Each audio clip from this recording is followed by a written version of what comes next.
Yes, y'all know what it is, man. It's the Ern and Iso show. If you don't know that, you know we back at it. The dynamic duo. You get both of us this time, y'all. You know what I'm saying? Ern and Iso, your favorite podcaster's favorite podcaster. If you're new here, man, we ask that you like, rate, review, share, subscribe. Just those small things to show you appreciate the big things we do. But nonetheless, let's get into the pod the way we normally do. How was your week? How was your weekend? Everything was great, man. I ain't got no complaints, man. I see that y'all ain't got no. Well, y'all. Some of y'all gonna have some complaints, but y'all showed a lot of love to us last week, man. Especially the Friday episode. Yeah, man. We just gonna continue on. Know what I'm saying, with that. I mean, this one is for the barbershop. This whole week gonna be for the barbershop, man. So, just hopefully y'all continue to enjoy the content, man. Mm-hmm. I know some of y'all mad. Some of y'all said I said what I said about y'all father. Yeah. Some of y'all upset, know what I mean? Always gonna be mad you talk about that. Speaking of that though, yo, shout out to Bleek, because I think when we talk about like when we talk about like the loyalists in hip hop, we don't mention Bleek. We always say like Yayo, Spliff, like it's the people that you always think of that played their part and you know what I'm saying, played like loyalists and was loyal to the people that was running. But I rarely hear anybody say Bleek, but shout out to Bleek, because Bleek did an interview and he said Yayo said that somebody told him 50 don't treat y'all like Bleek, like Jay treat Bleek and them. You know what I'm saying? 50 gonna help y'all out. And Bleek was like, well, Jay don't gotta look out for me. You know what I'm saying? Because if I was on that Jay budget, I'd be up there. This is all out the Bleek budget, which kind of led to what Yayo was talking about. That's like what he was talking about. But the reason why I say like Bleek may be the most loyalist motherfucker, because his expectation is you don't have to do nothing for me. You my dog regardless. You know what I'm saying? Like, he don't, if Jay do anything for him, it's a bonus to him. He never asks for nothing. He always campaigning Jay, behind Jay 100%. And to me, I feel like if you my dog, you should do for me.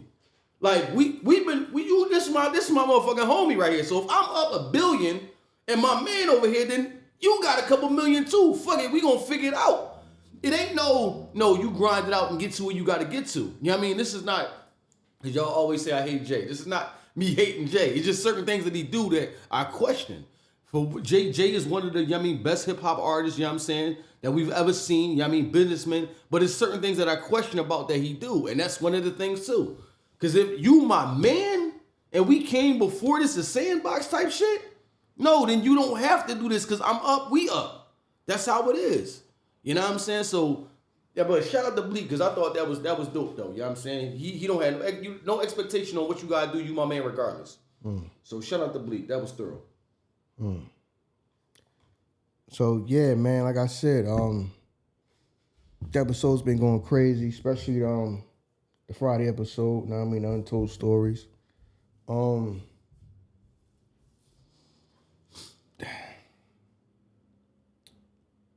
Some of y'all understood exactly what I was saying, and I was able to get my point across about, like, because one of the things that when I listen to what Un is saying, Un still has the morals of a person that, like, okay, we should be in this together. I should be looking out for you, not understanding that, like I said, you're not my man, you my man's man. True. And I think that was kind of like, he don't look at it like that. You know what I'm saying? He looks at things from I don't know, I guess like we all in this together, so. Yeah. But remember, Un said, the art dialogue, them jokes broken up so much, but I remember from when he did the Vlad interview, you know what I mean, when I watched that junk, you know what I mean, Un said that Big really wasn't his man in the beginning. He was like, that was my brother and the man. Like, they was, you know what I mean, doing shit with him. He was just always, you know what I mean, he wasn't, they grew to become that. Yeah. You know what I mean? So his mentality was, like you said, we all together. He didn't have that, like, that Puff Daddy mentality, like, well, you my brother, man, you ain't really my man. Like, you know what I mean? We all eat together. That's how he always been. Yeah, and then some people just, think of it that way, and some people don't. So, like I said, I understand how he think, but I understand how a person like Diddy might think. Like, this is business. So that's gonna only go to a certain extent. Like y'all not my people like that. Mm-hmm. You know what I mean? It's like we connecting through different people. Kind of like how, I mean, a person like rest in peace, Irv Gotti, where he was like the connect. Everybody was cool with him. True. They might not necessarily know each other. Like Jay and DMX, they necessarily know each other though. You know what I mean? All the time. You know what I'm saying? Or Jai and X.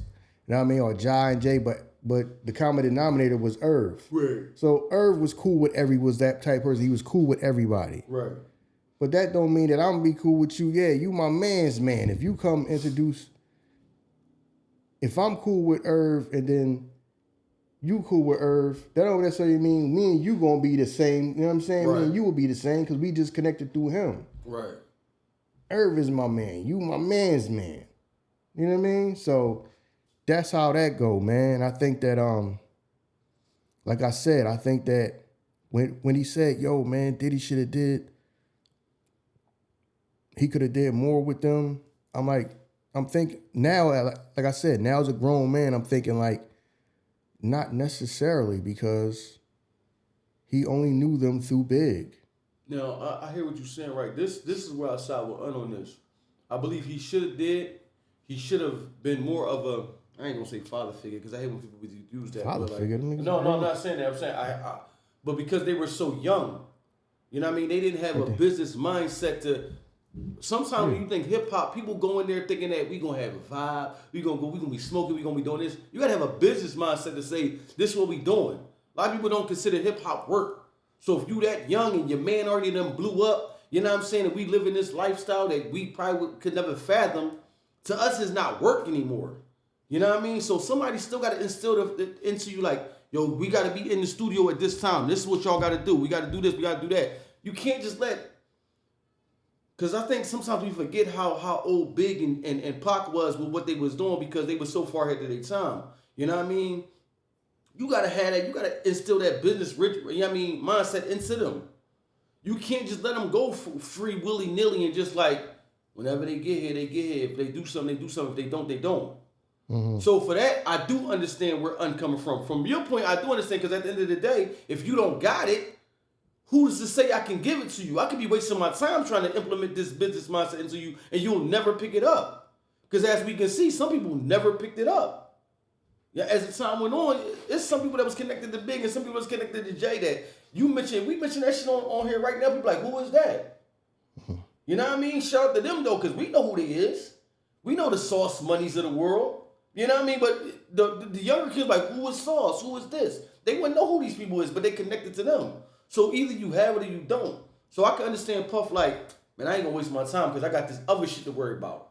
I can't waste my time trying to put this into you and I'm not making no money because I need to be focused on this. Either you got it or you don't. So, you know what I mean? It's like the dual-edged sword. Yeah, and then if you're a person that, you know, you connected through somebody the person I signed, I may not necessarily signed you because like you say, he bought unsaid that they bought Kim to Puff, but Puff kind of wasn't with it. Right. Now, when you think about it, at the time, it's understandable because that was a period where it's like, I'm gonna put money and time and effort into a woman, and it ain't no real, and it's maybe only like, who was really doing something at that time like that, other than maybe like the Brat, right? That you could think of that was like a mainstream artist at the time. Female rapper. I'm talking about at that time. That was like their time. Mm-hmm. Because everybody else that was out came out years before them. You know what I'm saying? Yeah. Like most of the women that came out that time was from the 80s, still from the 80s. So they already had 5, 6, 7 years in around that time already. And they was all ushered in through groups. So you talking about the time that he might look at that and say, I don't see how that's gonna work. You see what I'm saying? Mm-hmm. He might be so I'm trying to get what because like I said, Big might have had that vision, you know what I'm saying, that was gonna work and it did. But Diddy might Diddy probably looked at it as like, I don't see that I'm gonna put a bunch of time and effort into a female rapper when it ain't even that many female rappers around that people was caring about right now. Like I said, the only one I can think off the top of my head is the Brat. That was out at that time. Right. That people like actually listened to. Like I said, you got other female rappers, but they were already out for a few years already. Right. So who's you gonna bring out at the time? But you know, is that fair to do though? Because if What I'm you mean talking fair? to you, the business, you the CEO of the label, and you like, I don't see it working. But I'm like, well, this shit's so new, you don't see nothing working. You know what I mean? It ain't like you can go back hundreds of years and say hip hop was this. Hip hop is like a handful of years at that time. We got a handful of years of hip hop right now. So if I'm telling you, I believe we can do this. Well, I don't see how we can do that. I don't see it working. Well, you probably see shit working because you probably think a motherfucker like me wouldn't do it. Or a Junior Mafia wouldn't do it. You know what I'm saying? Like, it ain't like we had years and years of hip hop to say what the success trail should mean. No, I don't got time. It's just at the end of the day, it's my decision, and True, I just wasn't with it. You know what I mean? At the end of the day, he just wasn't with it. Yeah. You know what I mean? I'm pretty sure a lot of people probably got some misses or some people that came to them for a deal, and they just wasn't with it, and they turned out being successful. True. You know what I mean? So, yeah, that right there. And then of course now that the uninterview is like people starting to watch it. Other interviews are like popping up on like my algorithm. Some joints I forgot I even seen. And one of the interviews I think came out a couple years ago was one of the members of the Junior Mafia, the boy Klepto. He was talking. He said, "Who shot you?" Everybody think it was about Pac, but it was about LL Cool J. I forgot all about that.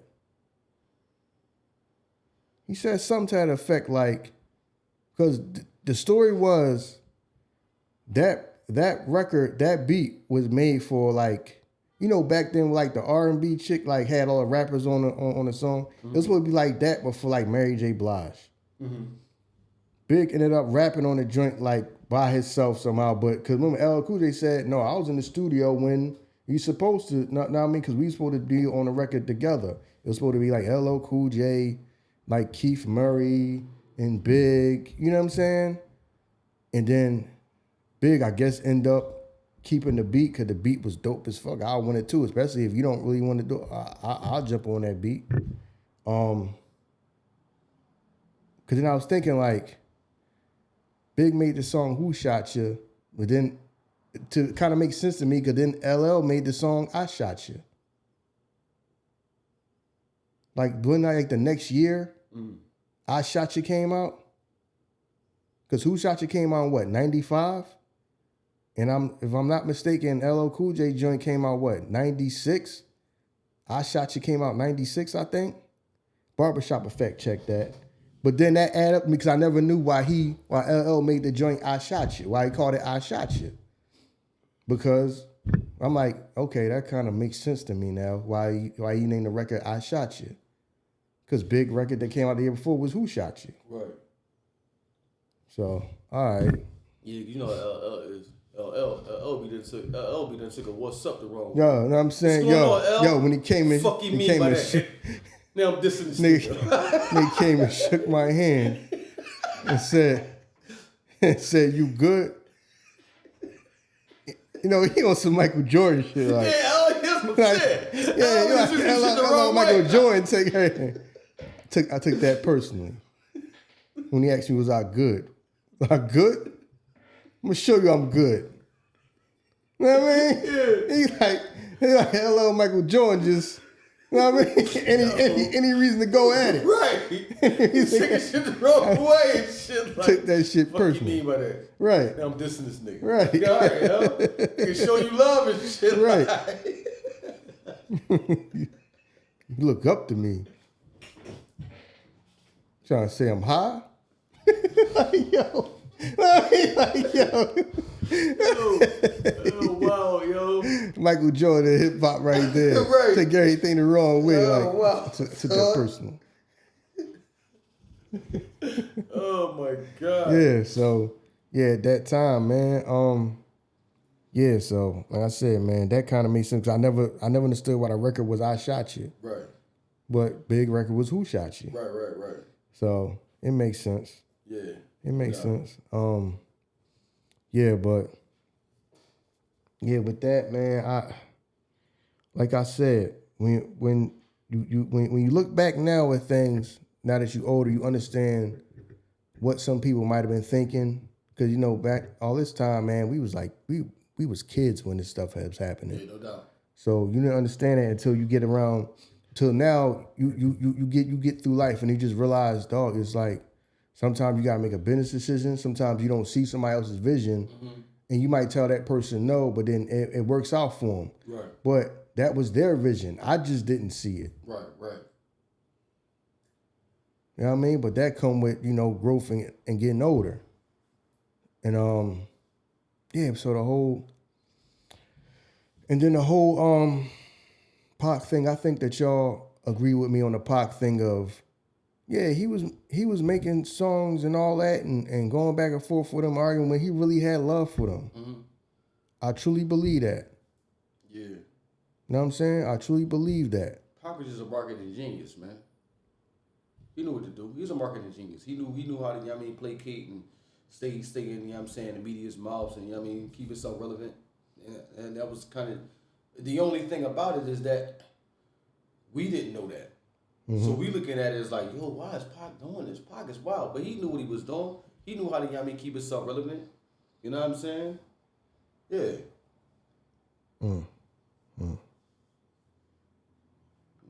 Pac was a genius with that shit.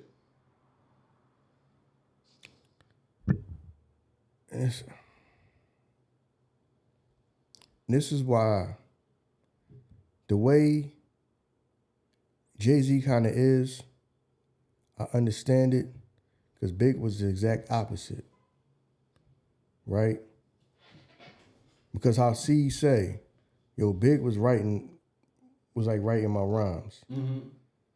And then, like you say, you'll hear Bleek, or you'll hear Bleek say, certain times, he asked him for something, he might have told him no. Like he said one time, he wanted him like get in the video. And Jay was like, nah, I ain't getting in your video. I'm not getting in your video. I kind of understand that you want that person to stand on their own 2 feet and kind of be their own person and don't want to feel like maybe like you overshadowing them, or because when you walk around, you want to be able to say that this person is with me, but that person can stand on their own 2 with me. I don't have to carry nobody over here. To me, that kind of makes your team stronger. It does. And Big just seemed like a type of person where I just wanted to help all the people that I care about. So if I got to write, whoever rhymes I got to help write or whatever, I'll do that and all of that type of stuff. And so I kind of understand where Jay coming from with that, because you don't want to have a bunch of people around that they just totally were just relying on you. Without them, they can't move, they can't get nothing done or nothing accomplished. Yeah, but did he accomplish that? Because what? The whole time they couldn't do nothing without him anyway. What you mean they didn't do nothing? They did what they did. What did they do? What you mean? They came and they made a couple songs for us, and then they disappeared into the sunset. Like that's because the company fell apart. True, and then, true. But they were them. They did them. They weren't. See, that's what I'm saying. Y'all expecting if I sign, and this is the thing. If I sign a street dude, I want him to be all the way up here. No, I would sign a party rapper. That's how I think. If I sign you to do what you do. Now, if you want to do something different, cool. Because you saying, what did they do? They did their thing. That's what they were good at. They did what they were good at. Most of them were barbarians. They did what they were good at. Now I understand. He'd be like, was it free when he was like, I'm sick of Dame saying, nigga, get a hit. Y'all, you wanted to sign. The one thing Ruff, and this is not me. This is people because most of them is from Philly. Rockefeller was damn near mostly Philly. Yeah. But if you wanted to sign people who who was worrying about making hits like that, go find them type of artists. See, that's where the rub come in. I want you to be a barbarian, but be a barbarian that makes a hit. That a person that's lyrical or something like that that makes a hit. Well, a lot of them people is not that many of them. Like you wanted to try to make everybody be like Jay. Jay just so happens to be an anomaly that, okay, I can rap, like also can make something that could be a hit. Some people are barbarians. So that's what you're getting. Yeah. You know what I mean? That's kind of what you're getting. So you ask them to be something that most of them are not. If they do have some of them had these, Bleek had Is That Your Chick? Yeah, he did. Jay was in that. Beans and Free had Rock the Mic. Mm-hmm. People love that record more than just the barbershop, know what I mean? Yeah. That joint went past the barbershop. I wasn't a fan of the video, but you right. I can barely remember the video. Yeah, the video was just like them performing on stage and shit. Remember in the video, the young boy, at the end, remember the young boy that came out and he was supposed to be the next up. The young boy came out, started doing the Harlem Shake, and then Beans stopped him like, no, we won't do that shit. He was supposed to be a rapper. He was a rapper too. He's supposed to wasn't he like a singer? Huh? He was a singer, right? He was a singer. Singer? Cause I met him. Oh, I knew he was something like, he's supposed to be like next up and shit. You know what I mean? Yeah. Yeah, so,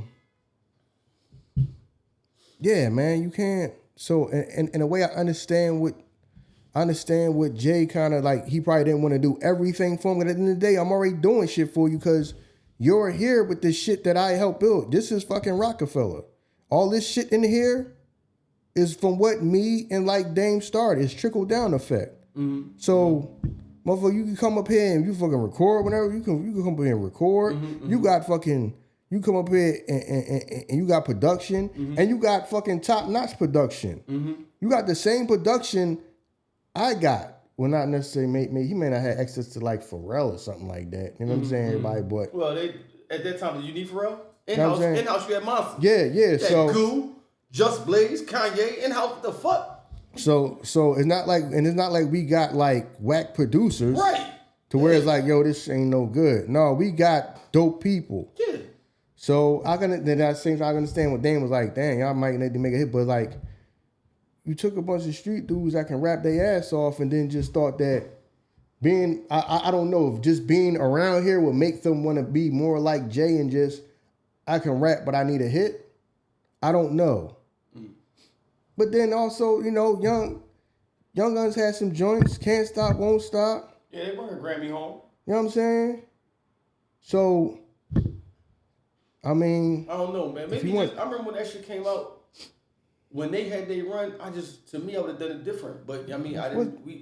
Listen, different in what way? You got Clue right there, dog. I done hit y'all with 1 million mixtapes that had the Rockefeller emblem on. People was buying mixtapes like crazy. If you would have saw just the Rock emblem on there, I would have killed them. I would have flooded y'all. The street y'all that went on tour over a mixtape tour.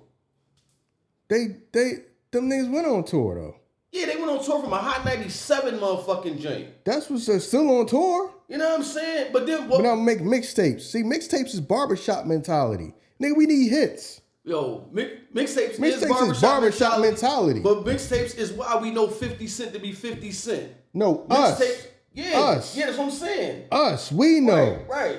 The majority of people didn't fucking know that nigga until he dissed. Until he started dissing Ja. That's when everybody else started fucking paying attention to him. We knew the nigga back in the damn 90s. Yeah. Everybody else didn't know the nigga until he started dissing Ja. So at the end of the day, he did something to get the masses paying attention to him. The barbershop knew that nigga off of mixtapes. You know what I mean? It's people who say 50 Cent is my favorite rapper, but never heard them mixtapes. Never heard that nigga before Wankster came out. So it's like, okay, now the masses know you off of that. Like I said, I wouldn't fucking did no mixtape. I understand why Dame was like, yo, slow that fucking mixtape shit down. Y'all niggas is just telling fucking Petey and them niggas, dog, stop fucking dropping all y'all shit on mixtapes. This the music business. We gotta sell this shit. Y'all niggas want to make 1,000 fucking mixtapes. And that's why I understand Dame. I understand Dame's mentality, like, y'all giving away too much free music. All right, you can do that shit. Don't man doing that shit all day, every fucking day, because we paying for niggas to be in the goddamn studio. If y'all to just throw shit on fucking all y'all shit on mixtapes. You think the mixtape game held Wayne out with no ceilings and everything like he was doing the shit that he was doing? Wayne was already Wayne by then, dog. You talking about Wayne fucking 10 years fucking into the goddamn music business. That shit ain't helping. First off, before that, nobody was saying Wayne was the greatest rapper of all time before he did Who cares about being the greatest, nigga? If I'm the record company, I want him to sell fucking records. That shit sell records. If you get the people, I want to sell records. And he sold records once. Yeah, but he was already fucking out, dog. He already had Block is Hot, Lights Out. You talking about two different scenarios, dog. Wayne was fucking in since the damn 90s. Motherfucker already had fucking 7-8 years in before he started doing fucking mixtape shit. He already had albums out. And that shit helped him out too. You know what I mean? That shit helped him out too. It was a buzz around the young boys. Yo, yes, Simmons is the shit. Yes, but at the same time. And they started running with that. Yo, Wayne is the greatest ever all time. And then when the Carter dropped, that shit flew to the moon. Yeah, but at the same time now, okay, y'all niggas got mixtape shit. I'm paying for y'all niggas to make songs. Y'all got a top-notch producer and still throwing all this shit on mixtapes. If I'm running a record company, I'll tell them to slow that shit down too. You putting too much of this shit on fucking mixtapes. We gotta sell this shit. At some point, we have to sell that shit. Don't forget, Wayne sold fucking records before he even did mixtapes. He did. He sold fucking records. He did. You talking about people that didn't sell no fucking records yet. He did. I just think that there's no such thing as, you know what I mean, too much. And Future showed you that Fuck shit. is about the same thing. Future showed you fucking that too shit. much. Future was dropping shit, bang, bang, week after week after week, giving you damn near mixtapes. Future, you know what I mean, damn near flooded the lane where you ain't hear nothing but Future. And now motherfuckers say, yo, he like one of the greatest motherfuckers down here, down south. You gotta put his name if you say that. Yeah, but then that's taking fucking long ass time. You talking about motherfuckers who already got years in when people were making fun of that nigga when he first came out. They was.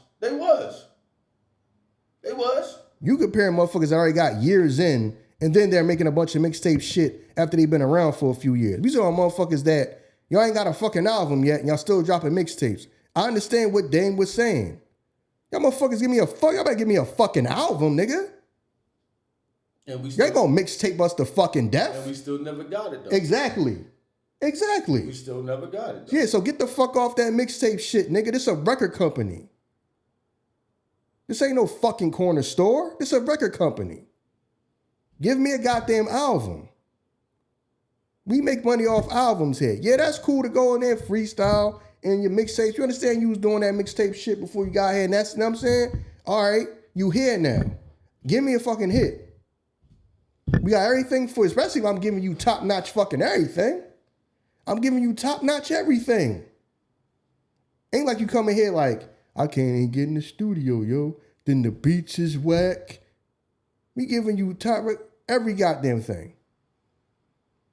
But at the same time, it's double-edged sword. Now you with niggas and then you got niggas that's talented, but every look up, this nigga gotta go to jail, that nigga gotta go to jail, this nigga gotta go to jail. So now shit is just fuck, you know what I'm saying? But I understand what they mean. Like, ain't nobody got time for that mixtape shit all day, nigga. That's why you don't, that's why I'm a barbershop nigga, but I don't listen to barbershop niggas all day. Cause them niggas worrying about free shit all fucking day long. I ain't got time to mixtape niggas to death. This a record company. That shit wasn't free for us. I don't remember getting no fucking free mixtape. Dame looking at it as fucking free. Yeah, Dame is, yeah. Cause that shit ain't putting no fucking money in Dame pocket. Yeah. That shit ain't putting no fucking money in Dame pocket. That shit ain't bringing no revenue for this goddamn record company.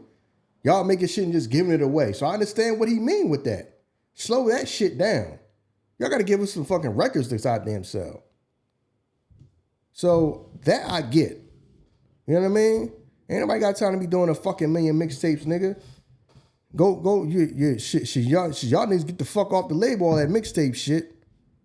You know what I mean? Shit costing us money, ain't making no fucking money, which I understand why niggas sat them down and was like, yo, how we gonna make our money back? I get looking at a motherfucker like, yeah, how the fuck we gonna get our money back? That shit costs money to make and you ain't fucking selling the shit. You're just niggas just giving shit away. So I get that part of it. So like I said, I do understand Jay. I understand what the way Jay might have been thinking, like, we have to have people that are also self-sufficient. You know what I mean? So I get why he might have told niggas no sometimes. I get it. I do get it. I can't fucking hold, you know what I mean? Not to say they little kids, but I can't do everything for, because then it's just gonna be expected as that. No, y'all being here at Rockefeller to me, cause that's how I would have been moving. If I was like an artist and I was there, I got access to the studio, I can go ahead and talk to anybody I need to talk to in here at this damn company. I need to get my music, and then if Jay want to jump on something, or if he want to get in a video, cool. That's cool. But I'm just that type of person. I'm not gonna be looking for it. Because the help is the fact that I'm here and I have access to everything that man has access to. In your 20s, you think you'd have had that same mindset? Because we talking to our 40-year-old selves right now. Of course, but I always been like that though. That's just who I am. My 40-year-old self. I don't wait for the fucking handout. I don't know what my 20-year-old self. I don't know. I can't go back and think what my 20-year-old mindset would have been at that time. You know what I'm saying? Maybe it was to Dame's detriment too, because you showing them a lifestyle that they're not used to before they even put the work in to be used to that lifestyle. Yeah. You know what I'm saying? Yeah, it was pros and cons to that shit. That's what I'm saying. Like, it was you pros and want cons to that motherfuckers to be shit. hungry, but we flying on the jet going to Miami when we want to. We're flying on the jet, we're getting the best. And because we just Rockefeller artists, we get the best of everything everywhere we go. We didn't put the work in to get this shit yet, though. But now you talking about something, give me a hit. Give you a hit. Man, we about to go to the motherfucking Tyson fight. So, you know what I mean? Because Dame is like, this shit is family. You know what I'm saying?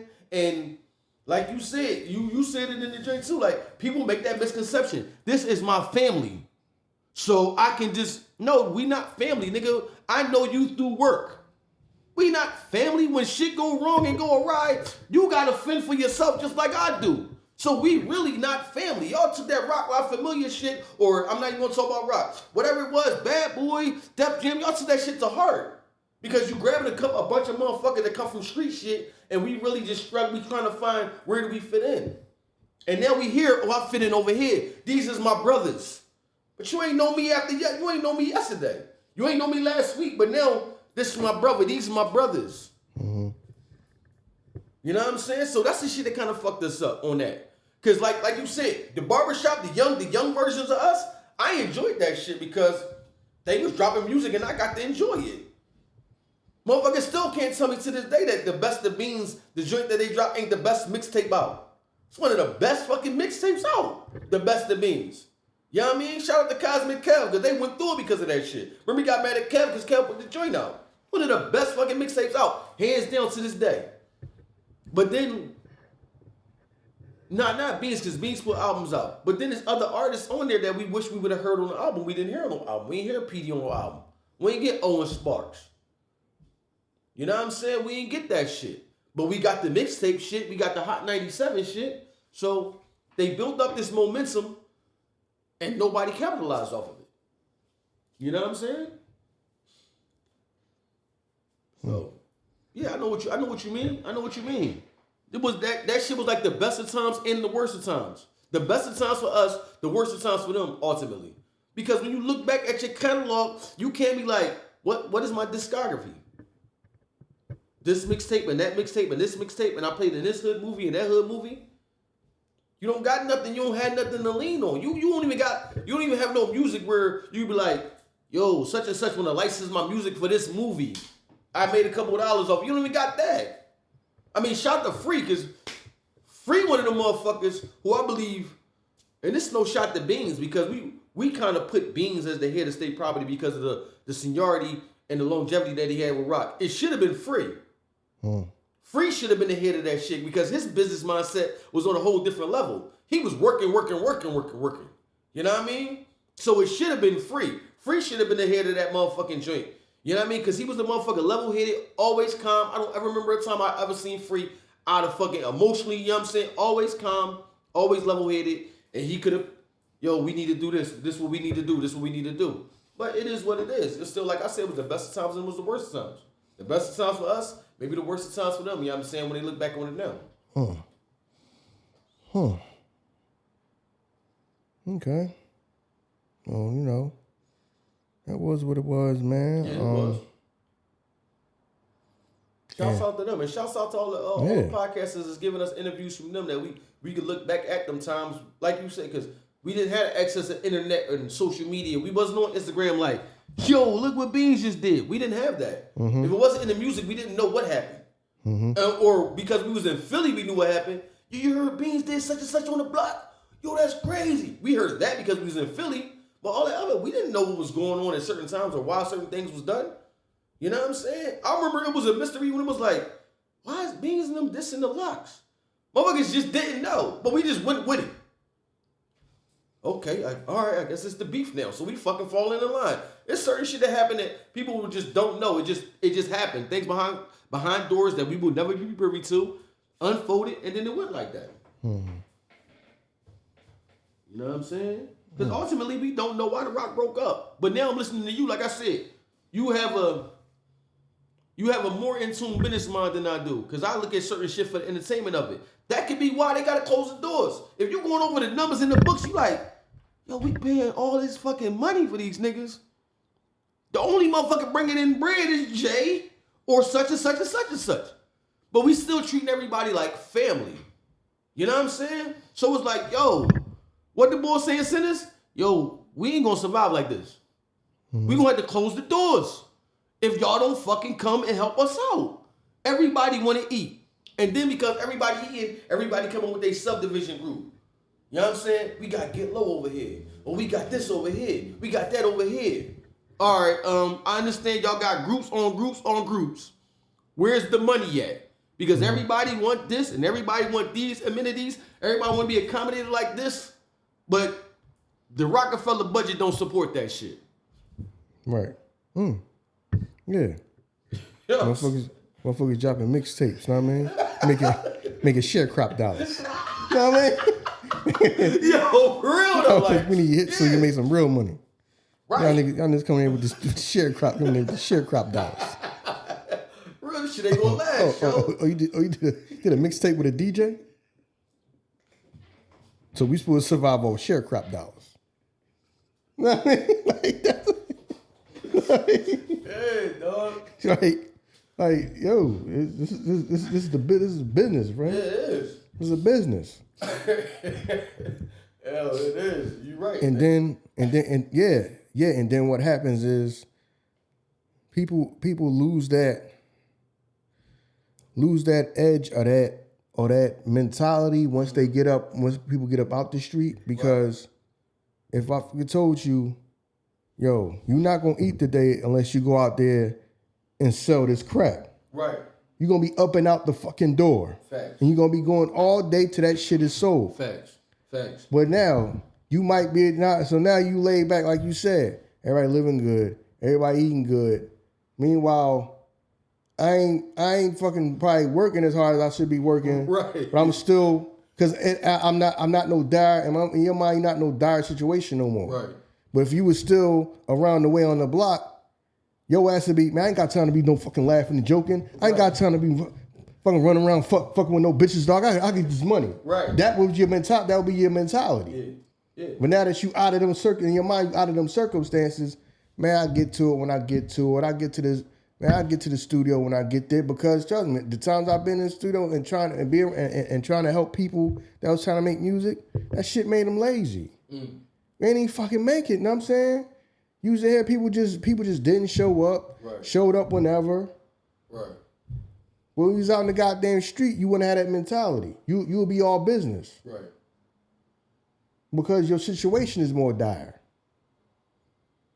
So, yeah, that right there, yeah, you right. I mean, some of that could like contribute to that too. Like, all right, we got money going out. We don't got as much coming in as we should. Right. Especially for the amount of artists that we have. Hell yeah. So. Hell yeah. Then and also, like I said, it could have also been that at Bad Boy, because once your main artist, which is Big, is gone, you now have to. You don't have the numbers, because like how Diddy say, like, I didn't sign a whole bunch of artists. Like I never signed a whole bunch of artists. But so now once this Big's going your main person, what are you going to do? Right. So now you got to turn around and for one, you got to try to do stuff on your own, which you was already doing. I guess to try to generate more money or whatever reason. And then now you on the LOX now about, you probably in your mind like, all right, I need them to make a hit because you also tried to give them the same formula that tried to give Cam. Yeah. He tried to give LOX the big formula. Yeah. Diddy try to give LOX the big formula. Right. And we need this and these, that type of records because the LOX said the same thing Cam said. They don't really rock with their first album. Mm-hmm. But now when I look back at it now, I understand why he was probably on them to make them type of records. We got to keep this shit going. Yeah. Motherfucking bills ain't gonna stop. Right. So we got to make this. We got to put this. We got to get this shit going. And right now, it's only me. I might be making something, doing something. You might be getting some sales from Big, but what I'm gonna do moving on. Right. You got you got Mace, which has become like my rhyme partner. I stick him close with me, but we're gonna need more people. I just don't have enough people. Right. Just don't have enough artists. Right. You know what I mean? Just don't have enough artists. And then R&B might probably take years to come out, years to make. You don't see people dropping R&B albums don't come out like they rap albums. Like you ain't putting an R&B album out every single year or once every two. You know what I'm saying? It's people that's going like years about R&B. So you probably was thinking like, yo, my number one artist is gone. So I need to make that shit happen, to which I think Mace helped keeping them afloat, like he say. I believe that. Oh yeah, no doubt. I believe that. But then that also mean like looking at that probably soured the relationship with the LOX, because instead of you probably being yourself, where I probably would be cool with you doing what you wanted to do, things got to change now, and I need you to do what Mace and Big type of shit would do. Right. Now I need you to make records like they would make. Right. When Big and Mace naturally like could just make that transition and make them records, and it just felt natural. The LOX rhyming like that just didn't feel natural. Not at all. But now I gotta put that on you because we still need to make hits. Because we gotta stay afloat. Right. So that's what probably was like, you know what I mean? So now you go from maybe you might have been hands off and not really letting them just kind of do their thing and whatever you want to do, to now, I need you to make this type of record, this type of record, this type of record, this type of record. So now you probably on top, you know what I mean? All over about, I need to hear the songs. No, you need a record like this. We need a record like this. We need a record like this. Because when you think about it, if you think I'm jiggy, don't make no sense for them. You know what I'm saying? Right. Like that sound like a Mace record. Mm-hmm. It don't sound like it don't, to me, it don't make no sense. It don't.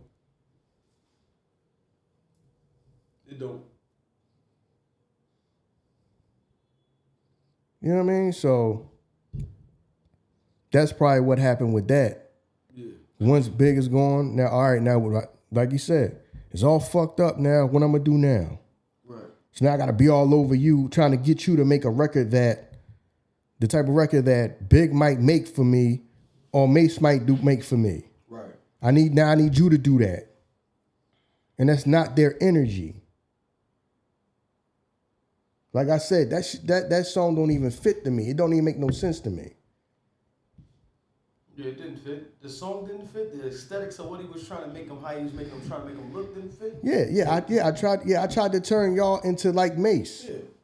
Shout out to Diddy for changing their name from the Warlocks to the LOX though, because that made sense. Yeah, like shout out to them on that. Cause like we would have still been saying the Warlocks. The Warlocks. That shit sound like fucking 19. Yeah, 1992 backpack niggas. We the warlocks. You know what I'm saying? Niggas come with the fucking iron fatigue on, combat boots, with the fucking African medallions around your neck. Yeah, now shout out them on that. Know what I'm saying? I ain't gonna lie, that the warlocks are crazy. We've been still saying that shit to this day. African medallions with the backpack on. Talking about all you do is rap off the top of the dome. We the warlocks. Can't stand them. All I do is rap off the top of the dome niggas. You know what I mean? Fucking. Yo. Oh my goodness, yo. The fucking army with the army fatigue on, with the combat boots all up there, you know what I'm saying? Yeah. The African medallions on, nigga. Yup. Yo, my God, yo. Yeah, that was a good move right there. Yeah, but everything else that came with that though, yeah, it threw it all. Shout out to D from the Rough Ryders, man. My man went right over there, gotta get my young boys and shit. These young fucking them up. You know what I mean? Shout out to D from the Rough Ryders, yo. Cause that shit seemed like it fit more better. Once X took off, that fit right there for them to go to Rough Ryders, that shit seemed like it fit. You know what I mean? Way better. Yeah, because X built up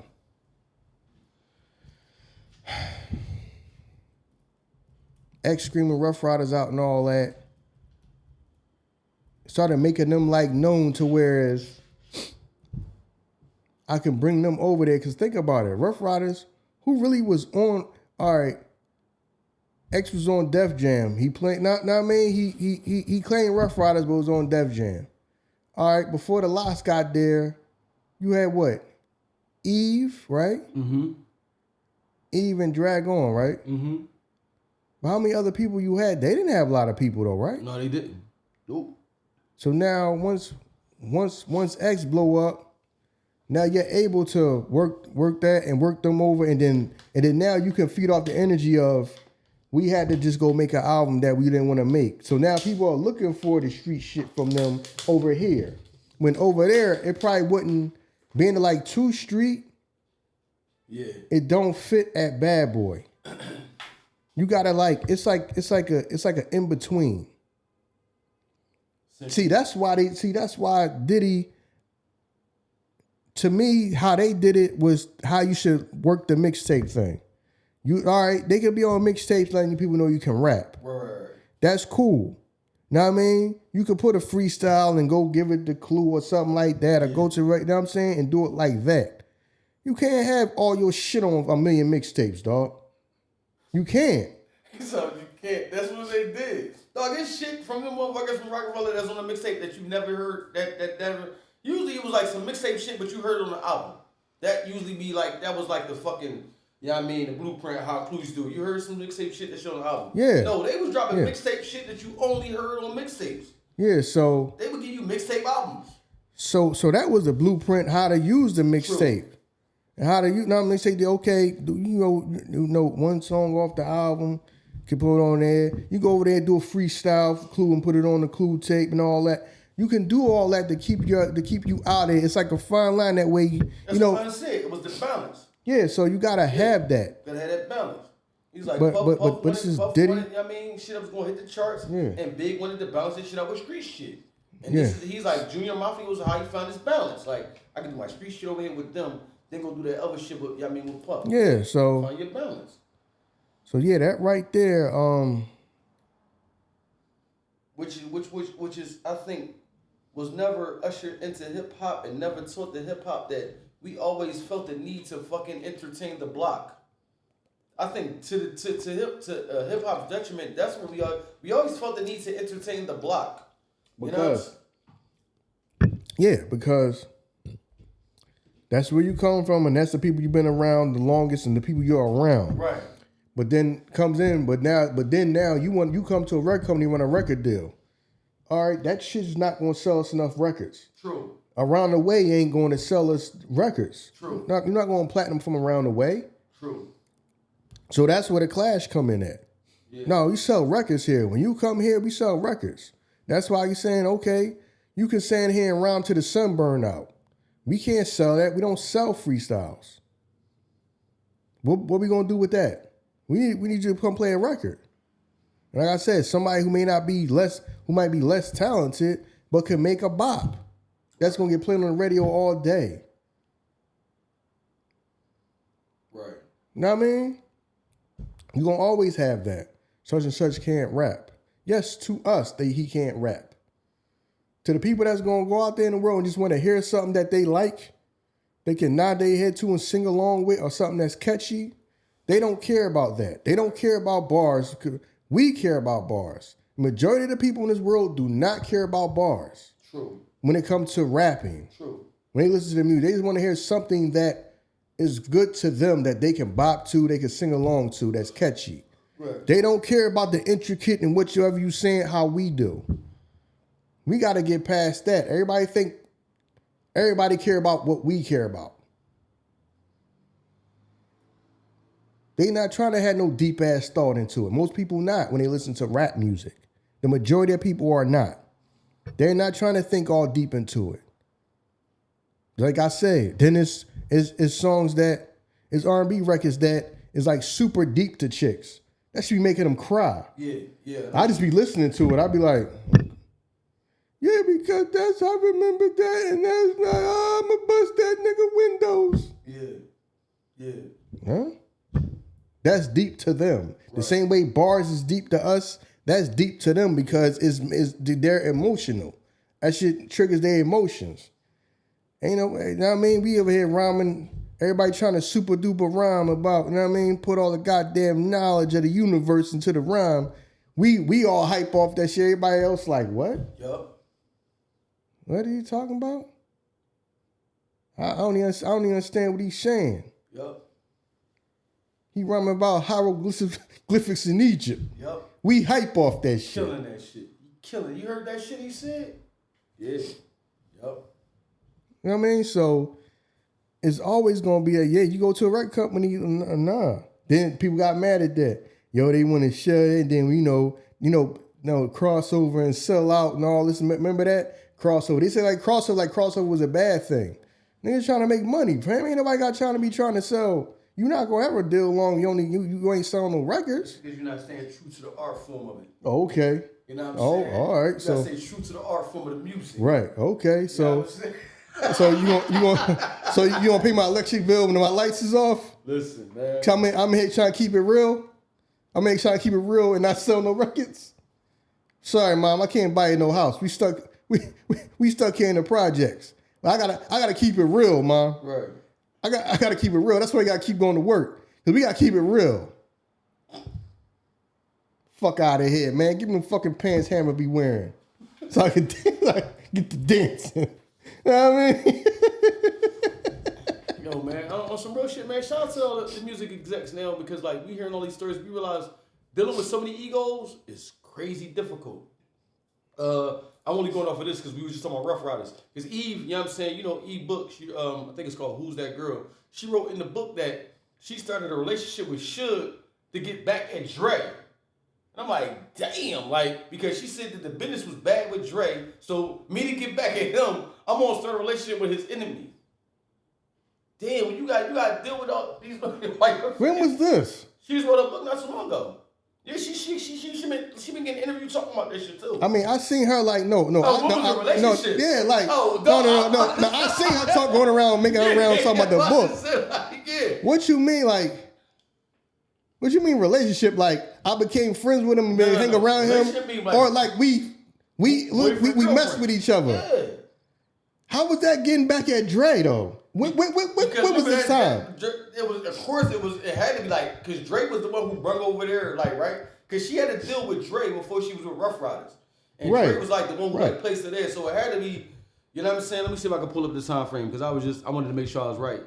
So I started, something don't sound, and this is no disrespect to Eve. We love Eve. Yeah, shout out to Eve. That sound, so you started messing with Suge to get back at Dre? Yeah. How is that getting back at Dre? This the comment. This is actually the comment and the quote right here. It say Eve has stated she had a brief relationship with Suge Knight in her memoir, Who's That Girl, as a form of sweet revenge against Dr. Dre after their business relationship ended badly. She felt she needed to get under Dre's skin, and dating his rival, Suge Knight at Interscope, felt like the perfect way to do it. Eve later ended the relationship at the suggestion of her Rough Riders managers, who convinced her it was time to cut the cord. What year was that, though? What year was they together? Let me see. You know what I'm saying? What, around about what time was that? That's female logic. I'm gonna mess with, like, why would you messing around with somebody? What would that do to me if we, just because, like, let's say 01. Even Suge Knight were together briefly in 01. A relationship she described her memoir as Sweet Revenge. So that's her quote. Sweet Revenge is her quote. How is that sweet? How is that revenge, though? I guess, like, you know what I'm saying? That's the motherfucker that you don't like, so that's who I'm gonna fucking date. But it ain't like, but you like, well, I wasn't dating you though. Right. Like, ain't like you my, like you my daughter and you start messing with him. Right. Like, or you my sister and you mad at me and you start messing with somebody I don't get along with. Or something like, or you my, I don't get how that would. Yeah, I feel you. Yeah. I don't get that. Yeah, I feel you. Yeah. Yeah, shout out to Eve though, man. Yeah, shout out to her. That just didn't make no sense. So I did. So if I was in Rough Riders, I'd have been like, don't cut that. That don't make no sense to me. Yeah, that don't make no sense to me. How would that be revenge? You messing with him. I don't get it, but okay. Yeah, because that's crazy. You playing. That's a dangerous game. Because you playing games with me, then you playing games with this motherfucker not knowing. What I mean, what games you playing with her? It's just like, because I was with you and it didn't really, at the time, you just wasn't a priority. No, over there. Shit dangerous because you playing with this man just to get back at me. You don't know, this man probably had feelings, so you don't know what the fuck or what he capable of doing. Or you played me to get back at him. Like, no, that's a dangerous game. So that shit was dangerous, man. That's female logic, man. Yeah, but I can't. How mad at that can I be when I've probably in life I've probably been I have benefited from that though. You have? Yes. It's a woman that would just. You ain't even gotta work. You ain't even gotta work to pop them. Cause in their mind, they getting their lick back from what somebody else did to them. But in my mind, I'm thinking like, how would this person know? Until you start arguing with them and saying, yeah, that's why I've been doing my thing too.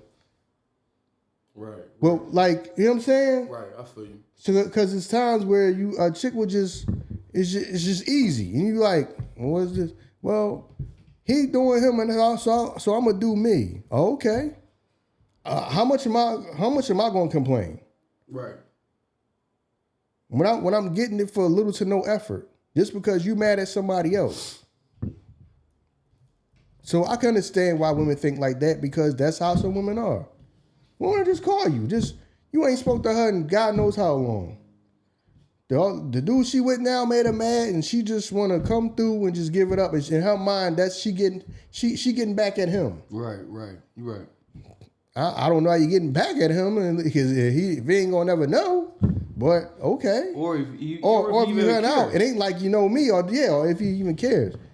I don't know. That's just how some people think. So I understand. I understand that, because there's times in life where I just didn't understand. I'm like, well, okay. What I'm gonna say, nah? Right. No, don't come on. No, don't give me none. I mean, no, because that's not right. Right. What I'm gonna tell her? No, it's not right. No. Put your clothes back on. That's not right that you on over here ready to give it up because of what some other man. See, two wrongs don't make it right. Fuck out of here, man. Yeah. Bitch. Right, I'm popping. Fuck out of here. Yo, the question that you got on your episode was, why do you believe that Jay would have never did the commission with Big, even though as time went on, he did watch the throne with Kanye. I explained it to him. You did. Already. I explained it. But y'all want to act like y'all don't understand because all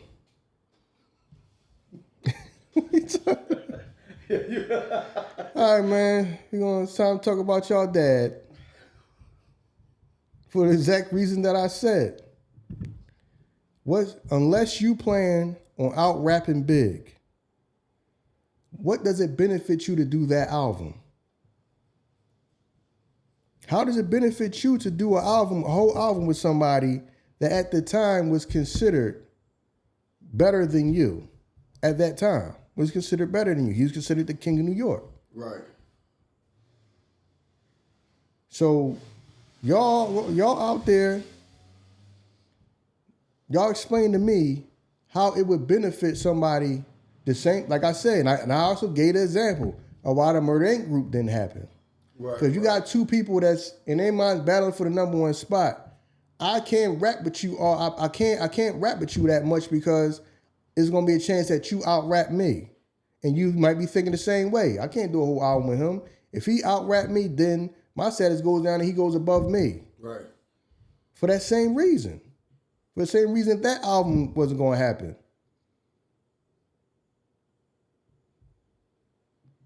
Right. Yeah, we can rap with each other every now and again. We do a whole album together. That means I got to probably make the best in my life. Yep. And then use it. And at the time, Big was a dude that could make a hit. Jay wasn't there yet. True. You're right. He made dope shit, but he didn't make hits yet. He didn't make hits yet. Right. Right. You're right. So if I'm the #1 dude, so now you about to go make a whole album with the person that's considered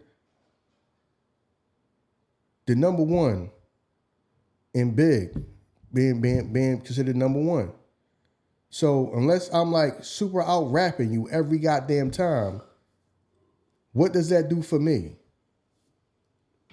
And especially if I might not be able to compete with you on the level of making a hit yet. Right. Where even if I might think, yo, I might be more, sometimes I could be more lyrical than him, he making some shit gonna get played all day, every day, and everybody love it. Right. And it may not even be as lyrical or complex as what I'm trying to say. True. You see what I'm saying? True. So what does that do for me? True. And think about it like this. Even if, because to me, Jay was more lyrical than Big. He was. People he still considered, just like Clark Kent said, DJ Clark Kent, may he rest in peace. Jay's the better lyricist, Big is the better rapper. I understand what he mean by that. So I could sit here and be trying to rhyme all day long. You just love Big more. And then Big can make a hit. Big had something, Big could have came with something just like, grab your dicks if you love hip hop. Oh, that's my shit. Jay could have been rapping his ass off. Say Jay was on that record with him. Jay rapping his ass off. But Big come with something that's not even as lyrical as Jay, but everybody loves it. Big could just do that. Big, you know what I mean? Big was a dude that could rap, but he could also make a bop.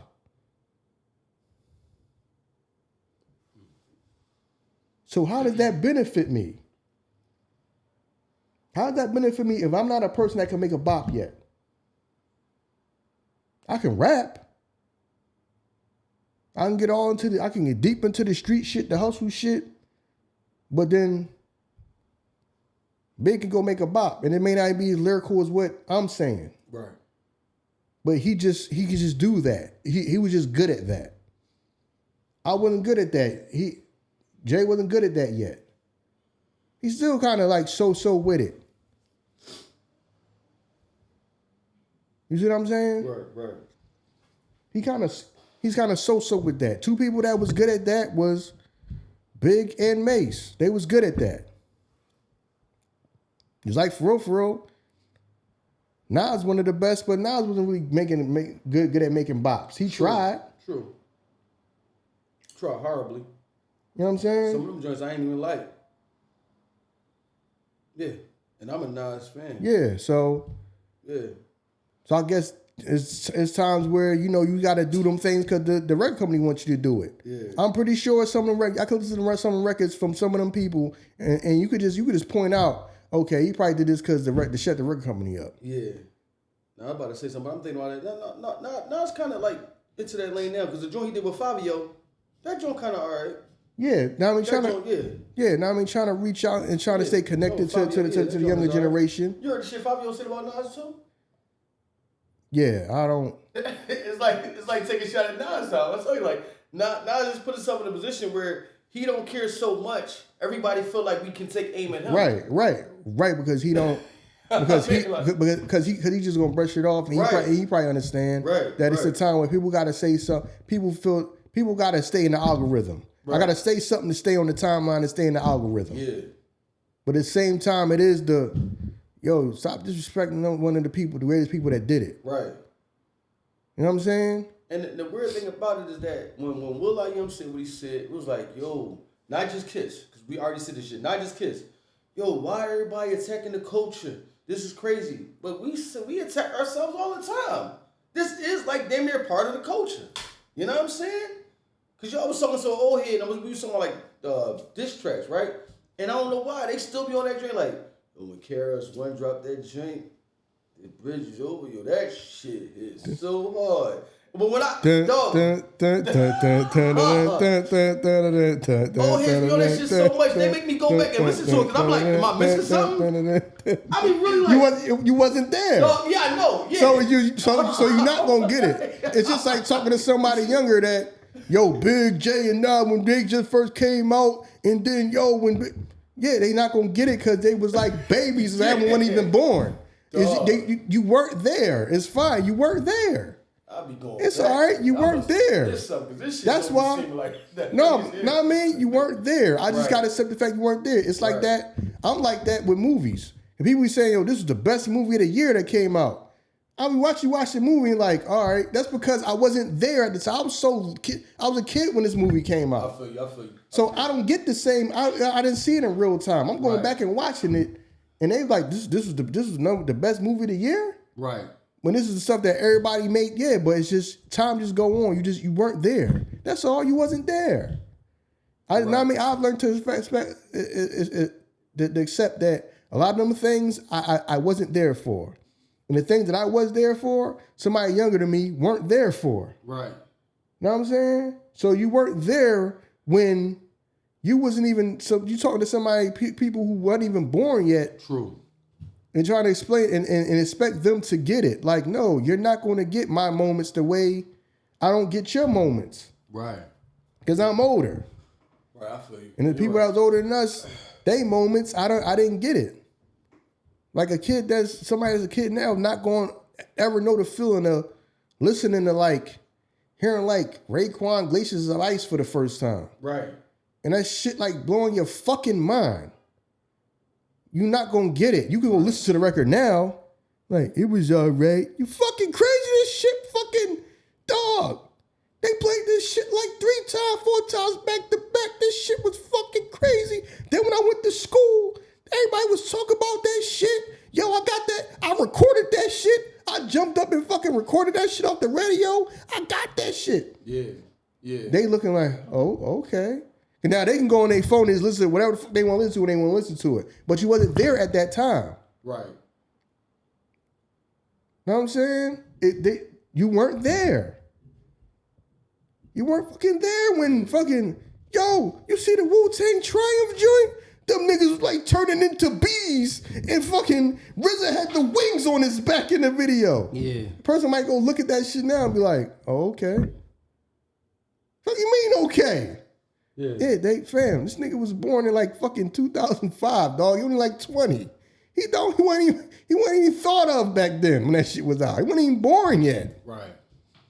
You fucking fuckers you talking about? You listening to what he said? Fucking bomb atomically. That's all you gotta say, and niggas our age is hype. Niggas like, okay.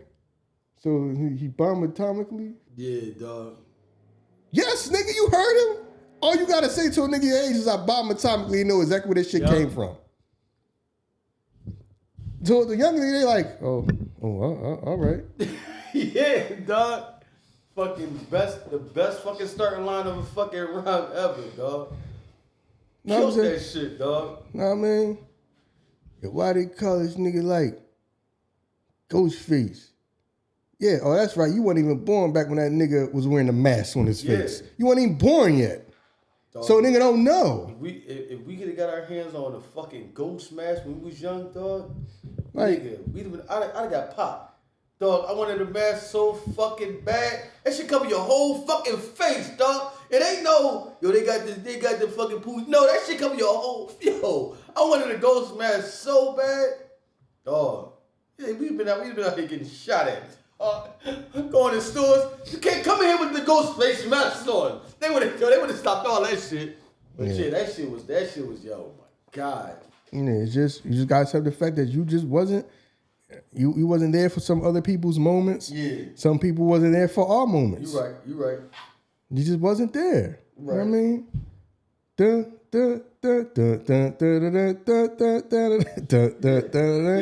talking about when Jay and Nas was down here on Broad Street, you see he was down there. I remember when that shit hit. My mom was like, you ain't going down there. You can't go down there, mom. They gonna be down at the Jordan Broad Nally. You better rap them fucking books. That's all I heard. Yeah. Better rap them fucking books. That was crazy. It was Jay and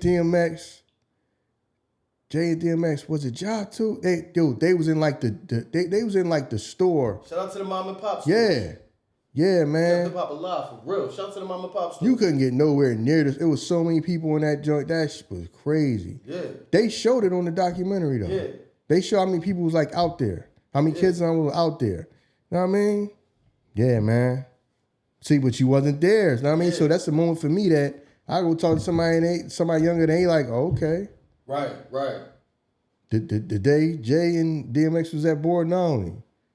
Okay. Right. You don't know now, you know what I'm saying? Like, was they catching the train? Right. Like, they don't know. Like, on the bus? Right. I mean, like, yeah, dog. Yeah, you're right. You do have to be there, man. Yeah. You know what I'm saying? Some people just some stuff that he just wasn't there for. Right. You know what I mean? You just weren't there. But yeah, I understand that, man. Now that I'm older and I think about some of the stuff, some of the moves that was probably made, I can understand why the moves was made. Like, yo, he probably went to the LOX and was like, we need this type rate. And they probably like not really with it, but trying to be team players and do it. It's just unnatural. You know what I'm saying? So the joint is just unnatural. Then by the time you move on, now you're making the music you want to make. Yeah, but at the same time, you was on Bad Boy, dog. We got to get hits over here. Yeah. No, I understand what you're saying because Cameron showed us exactly what you're talking about. Cam went over there and took advantage of all of that shit. What? When he went to rock. Right. Cam went there and took advantage of every opportunity he could fucking take. He didn't have, you know what I mean? No, we ain't gonna sit over here like y'all and fall in line because y'all chilling. Oh, so we all just chilling. Okay. No, let's get busy. Yeah, but that came from being around for some years. You know what I'm saying? And then going through what you're going through where it might be years where you're just sitting around stuck. Right. And stuff like that. And then it's like, all right, now I'm going to take advantage of the... See what I'm saying? So that's why I understand, like, I'm like, yo, you can't be that mad at because was trying to get you to do that from jump. True. Because if I'm sitting around listening to Old Boy like, nigga, when I was trying to get you to do this shit, it was a fucking bunch of pushback. Right. Now you just naturally doing the shit that you know going to be a bop. Right. Right. See what I mean? So if I'm probably like, nigga, I was trying to get you to do that shit before, years ago. Right. But you got to chalk it up to... Now you just got more life experience and understand, dog, I just can't be rapping all fucking day on mixtapes and all that shit. You know what I'm saying? We can do that to keep our name because that's where we come from. Right. But I got to make a bop. So as soon as you get over there, you make Old Boy. But if I'm sitting there listening to like, this nigga, dog, I was trying to fuck this type of shit I'm trying to get you to make. I'm getting all the pushback. Right. Why I got to do this and why I got to do that. But then you go over there and realize you need that shit. Hell yeah. That shit is trickled down from that. Everything could be a trickle down from that. You give a motherfucker hit record, they'll let you probably do whatever else you want to do. Hell yeah. So I can understand that too. That you getting a motherfucker when they first get in, and they don't. Some people might not understand that. Right. As time go on, okay, a hit record to shut these motherfuckers up, and I can get whatever I want out of them. Mm-hmm.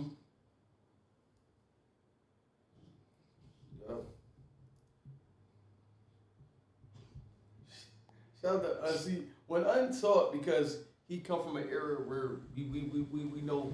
I be listening, but then it's like you hear this like undertones of like, yeah, that shit went platinum. That's because Def Jam bought a whole bunch of them albums. Like he say shit like that, like you know what I mean, like yo, shut up, like you know what I mean. He be having points, but then like you hear like the undertones of like him just being like mad about some shit, like because I mean, like, oh my god, like I said, ain't no way perfect, man. Now I mean, he probably got gripes and he probably do shit just like, but I understand. But I understand what he was trying to do. I understand what he was trying to do with Cam. And I understand what, now I'm old, I understand what Diddy was trying to do with the LOX. Because you had to try to keep the hits going. Because you got a lot on it. Because y'all need to continue with the hits. But like you said, is that wrong though? Because if I signed the fucking LOX and y'all, first off, y'all the Warlocks. Then I'm like, y'all the Warlocks. This is what I'm going to do. I'm going to put this party beat on. And then we going to fucking, I need y'all to get the fucking club moving. Yeah, well, it worked.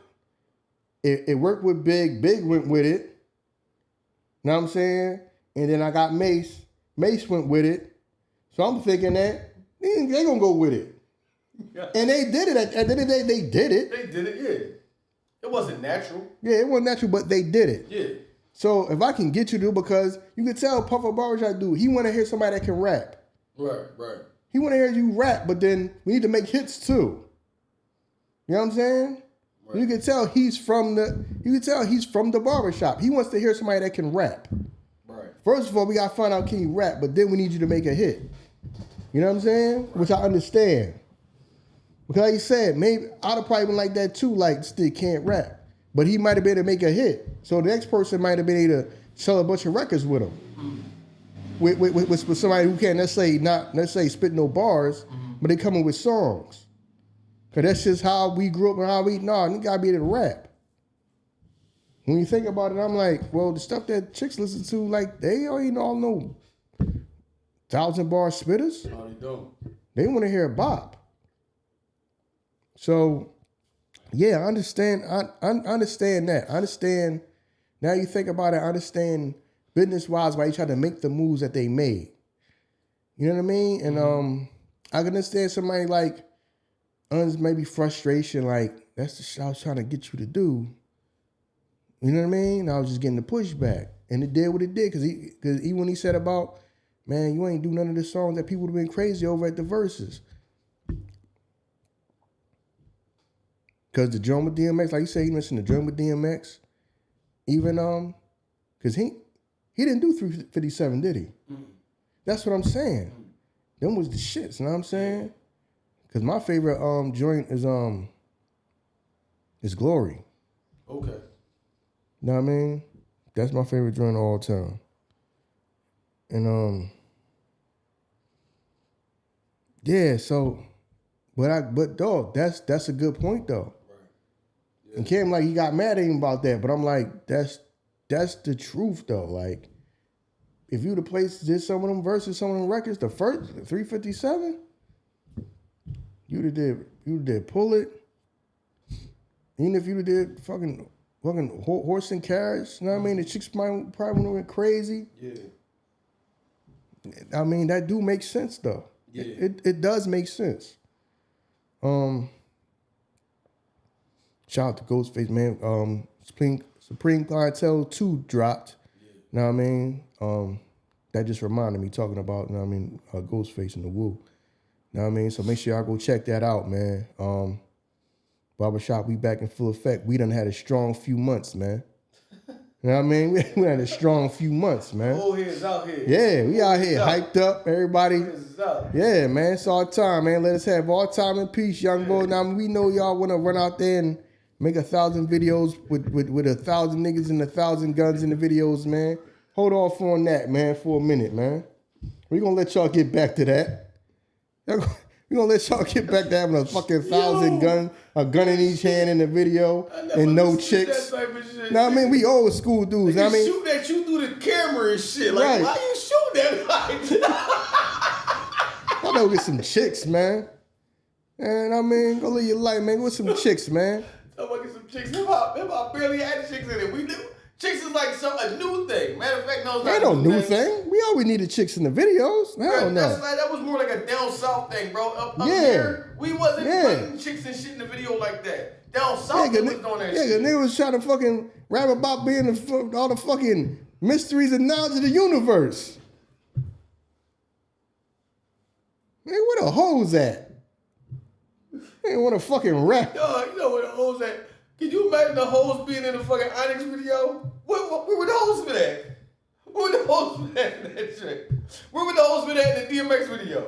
No, DMX had the jump, but DMX had the balance. He had how's it going down, what these bitches want. Yeah. Know what I'm saying? But what you bitches want was him and Cisco. The Cisco, but he had chicks on the video. He did. He talking about chicks. He did. But for a lot of chicks, that's their favorite DMX song. And how's it going down? And how's it going down is their favorite DMX song. Yeah, they did, yeah. You know what I mean? You got to have some balance, man. Yeah, man, these niggas want to walk around with fucking desert fucking storm fucking fatigues, African medallions. Yo, you tell some shit, yo, we gonna shoot this video coming through. Yeah, where at? In the sewers. Right. How y'all get down there? How'd y'all get in the sewers? Right. I'm skidding up, I'm skidding down. Them niggas like, but that shit was like, we was young, this shit was like, the best shit ever. Yo, fuck is these niggas? Man, where the fuck is they at? Niggas in the sewers. How'd y'all get down there? How we get this? The chicks ain't coming to the sewers. Shooting motherfucking videos down in fucking reservoirs and shit. You know what I mean? Shit was crazy. Some of them videos look. Oh man, yeah, love that shit though, yo. Love that shit. This is shit I'm talking about. Like we act like. And you was a sellout, but think about, remember that, yo. You rhyming, yo. This nigga rhyme for the bitches. Yeah. This nigga fucking soft. Soft ass nigga. This soft ass nigga. Right. Fuck out of here. Yeah. Backwards ass thinking. You know what I mean? So yo, what if that I always wanted you to do and shit? I was gonna kind of like text you and shit. What if the East and West Coast drama never happened? You think? You know what I mean, hip hop would be bigger than what it is right now? Bigger? Yeah, because then we probably had certain collabs that we never had. We probably would be listening. We probably had certain music that we never had. West Coast artists doing music with East Coast artists. We'd probably had that. I mean, but still, big East Coast, West Coast. That really was not even that much of a thing, as big as people thought, because it was people that still rock with each other. That was just like some Death Row, because people keep saying East Coast, West Coast, and really it was Death Row versus fucking East Coast niggas. Right. It really wasn't like the whole coast. Well, the vibe turned it into that. Remember on the Vibe magazine where they had like Puff and Big, and that shit say East versus West on the joint. Yeah, so really that was just like Suge don't like motherfuckers over here. Right. That's really what it was. Cause I can't even say Death Row, cause like, you know, Snoop always had love. Right. Tupac really loved motherfuckers over here, even though at the time he was acting like he didn't. Right. Yeah. You know what I'm saying? You got Dog Pound, which Corrupt is from over here. Right. So really it's just like, Suge want to be top of the fucking game, and I got issues with any fucking body that's not getting in the way of me being the number one fucking dude in the game. Right. In hip hop. Right. You know what I mean? Because he didn't like the issues with Diddy. Then when Snoop left and started messing with Master P, because you know, back then it was Suge was the number one dude over there. P emerged as the number one dude out the fucking South far as CEO. Mm-hmm. It was other people there, but he was like the hottest person at the time. Yeah. He came and like took over. Now no disrespect to like Jay Prince and nobody like another CEOs. I know other CEOs, but he came and like jumped to the forefront of that. Right. Know what I'm saying? And that's because he was also an artist. Right. Know what I mean? Like I said, you had people like Jay Prince, and you had like you had Luke, know what I'm saying? You had people like Dungeon Family and all that, but you know, they was CEOs. Know what I mean? Jay Prince was like just a CEO. Laid back, I'm just a CEO. Right.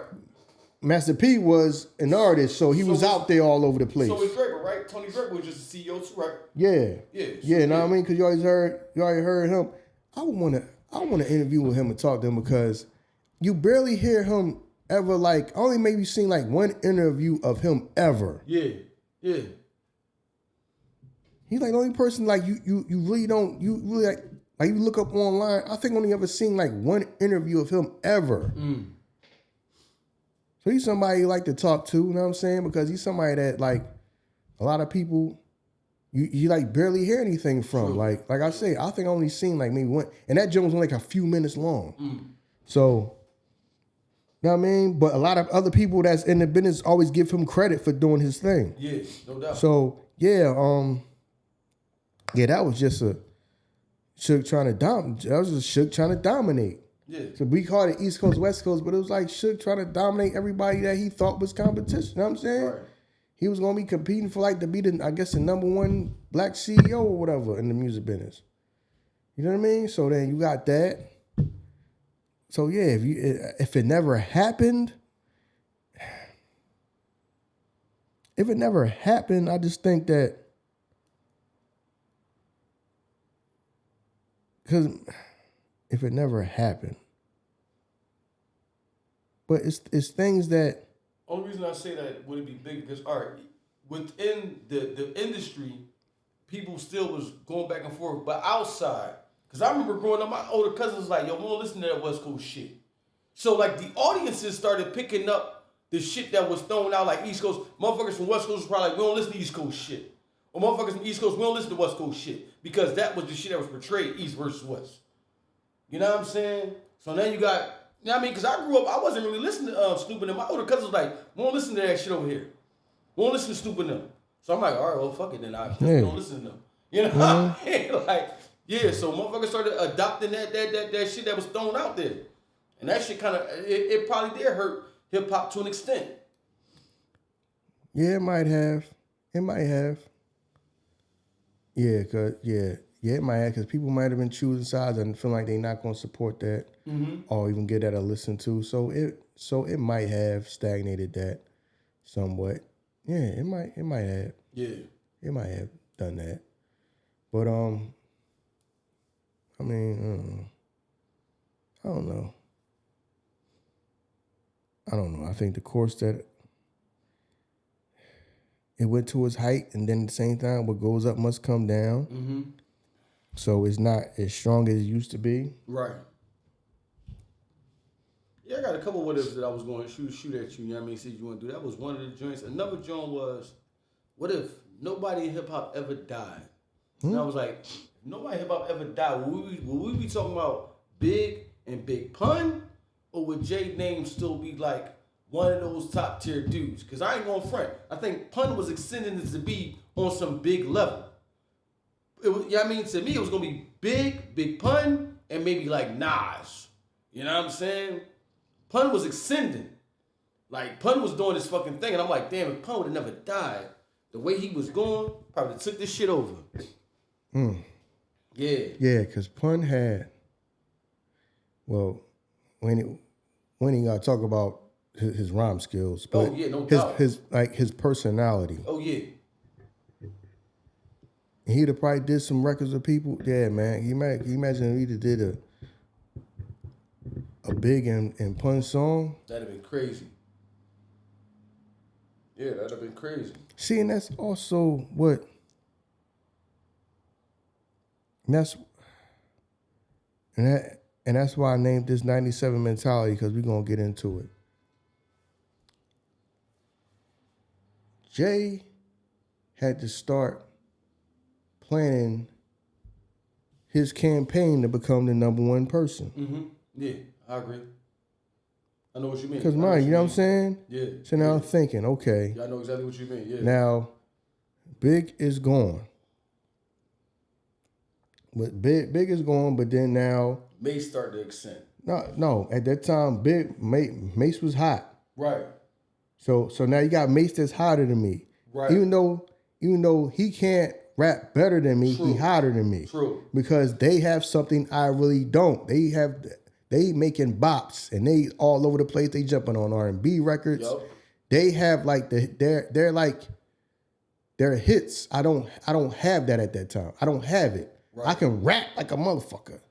You know what I mean? I got everything I need. You know what I mean? I got the look, I got the clothes, I got the damn, you know what I'm saying? I got the aesthetic, I got, you know what I'm saying? I got the cars, I'm with all that shit, and I can rap, but I don't have no bops. I don't have no, you know what I'm saying? Right. I got something that's going to just be on the radio all day, every goddamn day, and I can jump on someone else's record, and that video is playing, and I'm on that record every goddamn day, and I'm on 3-4 songs like how a Mace could be. Yeah. You know what I'm saying? So, just like Big, you still hear Big on whenever they play Total Can't You See or 112, where you hear they always play the remix. Yeah. Notice that when they play 112, they play the remix that got Big and Mace on it. Right.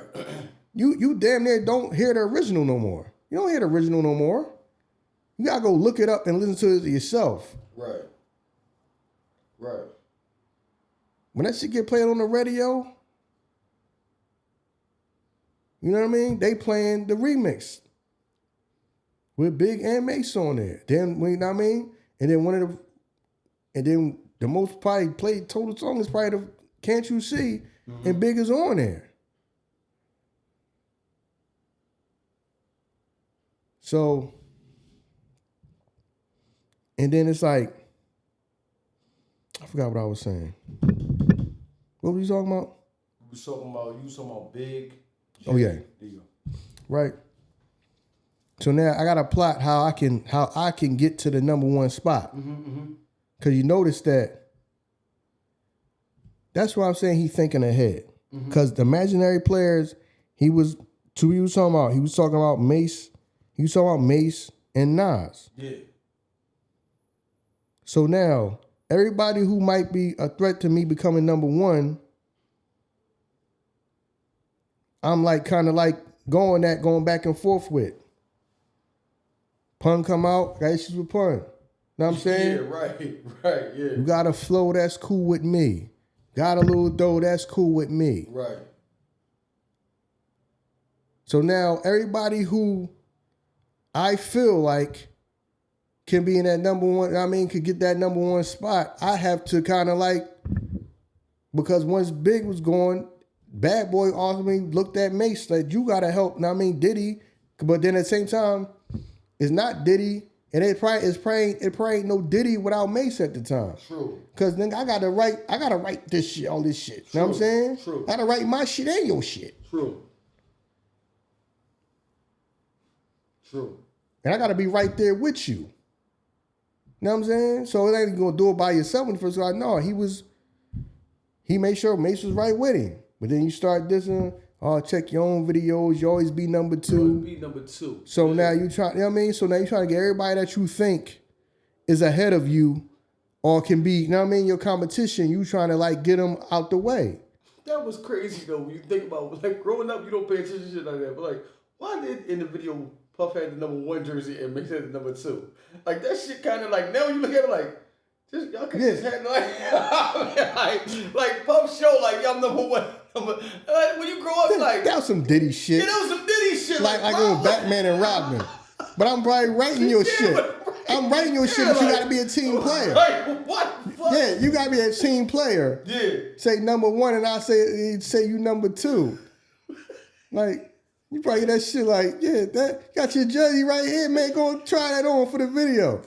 I might join say number two on it. Yeah, like. Why we can't just we go ahead? Let's just Bad Boy's a team. Why I gotta be a number and one? I'm number one. Some Diddy shit. Cause we a team here, Bad Boy. I'm number one. Well, we a team. Can I just pick whatever my number? No. No. No. We not gonna break what we doing. No. Right. Right. Well, the jersey already made. I'm about to say, right. Like, yo, we gotta pay money. Like, come on. Throw it on, let's do the video. Like, what the fuck? Yo, that was some Diddy shit. Diddy's wild. That was some Diddy shit. She could have just said Bad Boy on it. It didn't have to be no numbers at all. Like, right. No. It had to. That's some Diddy shit. You think about it. Like I'd be looking at this like. Then when fucking Jay said the line, I'd be looking like, see, I knew I shouldn't have fucking wore this shit. Right, like, yeah, I'm like, I shouldn't have wore this you shit. don't think about that shit till like, why did you? Like in Diddy Wild, yo. Yeah, you know what I mean? I'm like, I'm one, and then you two, you right after me. All right, man. Yeah. I'm writing everything you said out your mouth during this fucking video. What are you talking about? Right. Yo, that shit was crazy, yo. Right. But yeah, you right. I think Jay was calculated and all that shit. Yeah. Because a lot of that shit was unwarranted. Like, he just started taking shots at motherfuckers out of nowhere. Like, 3 cuts in your eyebrows, trying to wild out. The game, I'm like, yo, he just taking shots at everybody out the blue. But you're right. He had to, because when he said certain shit, I was thinking like, why you say that? That shit was dope to me. You know what I'm saying? Like, having your Rolex bust down, that shit was thorough. But you made something that I thought was thorough uncool. So now I gotta convince y'all ice cream not good, but then sell y'all ice cream. Right. I was like, y'all think that's thorough?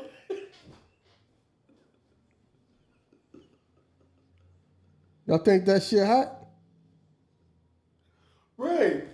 Yo, that was Jay shit. Yeah. He got motherfuckers stop wearing jerseys. We wearing button ups. Yeah. He always got an angle like, oh, that shit ain't cool. This is cool. That shit is immature, man. Right. Yo, grown men wearing basketball and football jerseys all the time. Yo, hip hop need to grow up. Yeah, like whatever you ain't with. Because somebody started that shit. Yeah, you know what I mean? Yeah, no, we gotta get up out of that. Yeah, I do the button up in the Scooby Doo's on. Yeah. Got my hard bottom shoes on, my Scooby Doo's. Yeah. The jersey shit was cool. I thought it was cool. Yeah. Know what I mean? Because Fabulous kind of like brought that shit out. Know what I'm saying? But know what I mean? Of course, he wasn't the first person. People with jerseys, but he wasn't the person at the forefront of that. Right. So now you gotta like get that out of the way. I gotta fucking convince y'all ice cream ain't fucking good. I remember motherfuckers in Philly got mad about that shit too. I remember watching interviews. Motherfuckers like, why would Mitchell and Ness get a New York nigga to advertise they drink? Why ain't they get somebody like Beans? Then I'm thinking like, love Beans to death, but like, let's look at the aesthetics. Like, let's get it together. Like Fab, you know what I mean? When you throw Fab with that shit on, it looks better. You know what I mean? Nothing against Beans, but you throw Beans and you gonna throw in some Army fatigue shit. You ain't really gonna look at Beans like, yo, he got the jersey, you know, even though Beans was wearing them joints, but the aesthetic of it just looked better with Fab. So why would they not go with Fab? Yeah, so. Yeah, and plus he was just wearing them all the time. Yeah, he was. He was wearing them motherfuckers all the time. Yeah, so if you notice that, he convinced y'all ice cream. You got to think about convincing y'all ice cream ain't good. Then I'm gonna sell y'all this ice cream over there. Yup. Know what I mean? Yup. Those ain't Rolex diamonds. What the fuck you done to that? What the fuck you done to that? All right, cool. I'm like, damn. I thought that shit was thorough. Cause then, yo, Jay.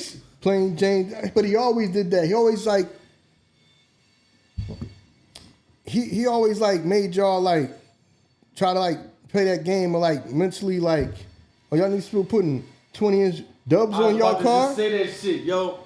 I was just about to say that shit, yeah. No, my rims is factory. It's factory, yeah. I'm all grown up. Yup. Some shit. That motherfucker stop getting rims. I'm like, I thought rims was the shit. No, I get my shit factory. Right. That's the shit. What are you talking about? Yeah, Jay. Get the shit you want. Right. I would get rims on my shit. I don't give a fuck. Dog. Because I always liked rims. I ain't gonna lie. If social media was out at the time of Jay's ascension, I think Jay would have shot to the top faster. Just because of the influence he had. He don't do it now because he don't need to do it. Like, when social media came out, it came out at a time where Jay like, I'm the top nigga already. No, if he would have adopted that shit, because if you think you just ain't gonna be the fuck going there, you crazy. Oh, you talking about if it would have came out? Back then. Yeah, oh yeah. Yeah. Back then. Yo, you would have to be on there. They just fall behind somebody else. Right. Yeah. That's what I'm saying. If it would have came out, he don't need it. He don't need it now. And he would have used it, he would have shot to the top faster. He already him. Yeah, he had a crazy influence. Remember, he's like, Tom Ford. Then you go outside, niggas like, y'all be rocking Tom Ford. No, I never heard nobody talk about Tom Ford before Jay said that shit. Right. No, I be rocking that Tom Ford shit. Since when? I never saw you wear Tom Ford. Right. But yo, yeah. Right. Yeah, yo. Jay influence on the game is motherfuckers crazy. Really out here wearing fucking button ups like, dog, I ain't wore a button up Well, we did that in Philly back in the 90s. We wore like polo buttons up. Yeah, we did. So a button up wasn't new to us. Right, true. Know what I mean? A button up was not new to us, but for a lot of people that was new to them. And they adopted that shit. They started wearing that shit. Right. Stop wearing jerseys and started wearing button ups. Yup. I'm like, with a nice pair of Scooby Doo's on your feet. You know what I mean? So yeah, so that right there was very strategic to everybody that might be a threat to me being number one. I gotta like try to weigh. I gotta go Nas, Mace, Pun. The thing about DMX is we connected through Irv. Right. You know what I'm saying? I'm not connected with nobody else through somebody that, you know what I'm saying? With everybody else. Took a shot at Ja too. Who was that? Jay. When? On the Watcher. When he said like niggas doing all sorts of stupid shit with their fingers. Remember how he be like, INC. You know what I'm saying? He was like, yeah. He took a shot at him on the Watchers. Okay. Yeah. So, things just ain't the same for gangsters. Yeah. You know what I mean? Yeah. So everybody that could be competition to be number one, and I'm trying to be number one. I got a guy like Movie. Yep. So he did. So that's what he tried to do. So that's what like he tried to do. And everything that y'all brought around that wasn't he didn't think of first, he tried to make it sound like it wasn't good. Cool. Yeah. Right. Death to auto tune. Why we couldn't auto tune? That shit was alright. Plain Jane. Yeah, Plain Jane. Yeah. So he was very. I agree with you. I never thought about that. He was very strategic in how he moved and how he went about it. Even if you think about it, how he may have had adopted that big mentality on it, but instead of him saying I'm gonna balance my shit out with me being pop and then I'm gonna do the street shit, no, the label was balanced out. I'm gonna do the pop shit, you do the street shit. So the label still looked at, like, we still looked at it as like a street label, but I'm gonna do the pop shit, I'm gonna take us to another level, but y'all still do the street shit though. You still gonna do your street shit? All right, cool. You know what I'm saying? Like, yeah, so the label looked balanced out. You know what I mean? Other than the fact that they could never steadily find a female. Other than that though, they was balanced out. You know what I mean? And they never really did R&B.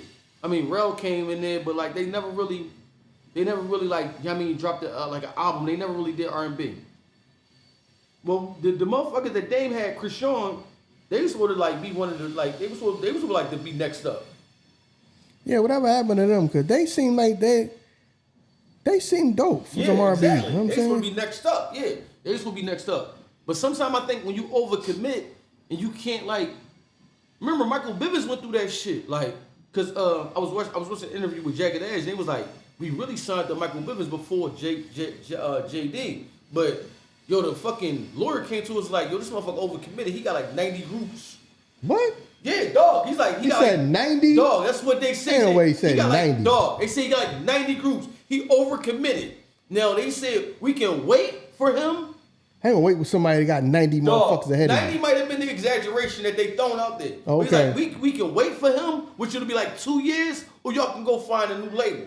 So we just went and found a new label. That's why we hooked up with JD. Yeah, so certain motherfuckers just signed everybody because you want to have everybody. Kind of talk like that too. Remember, I was like, yeah, I grabbed this person, I grabbed that person. We try to go get major figures. We try to go get Ram Squad. Dog, what? Like, you can't. You doing too much. But then it's hard to say that with somebody who had success, because you had success with Big, Junior Mafia. Well, Junior Mafia was big at the time. You had Lil Kim. You having certain successes. So in your mind, you like, the more people I bring on, the more success I'm have. That's not true. Because everybody their mental makeup not the same. Certain motherfuckers just gonna be happy to be on the label. They ain't gonna do no work. I made it. You know what I'm saying? Bet I'm here. So you shelling out certain money for certain shit, because like he said, once he got to the end, he just started signing off checks. What you want, Kim? All right, I'm just signing off. I'm just writing the checks, signing off on checks.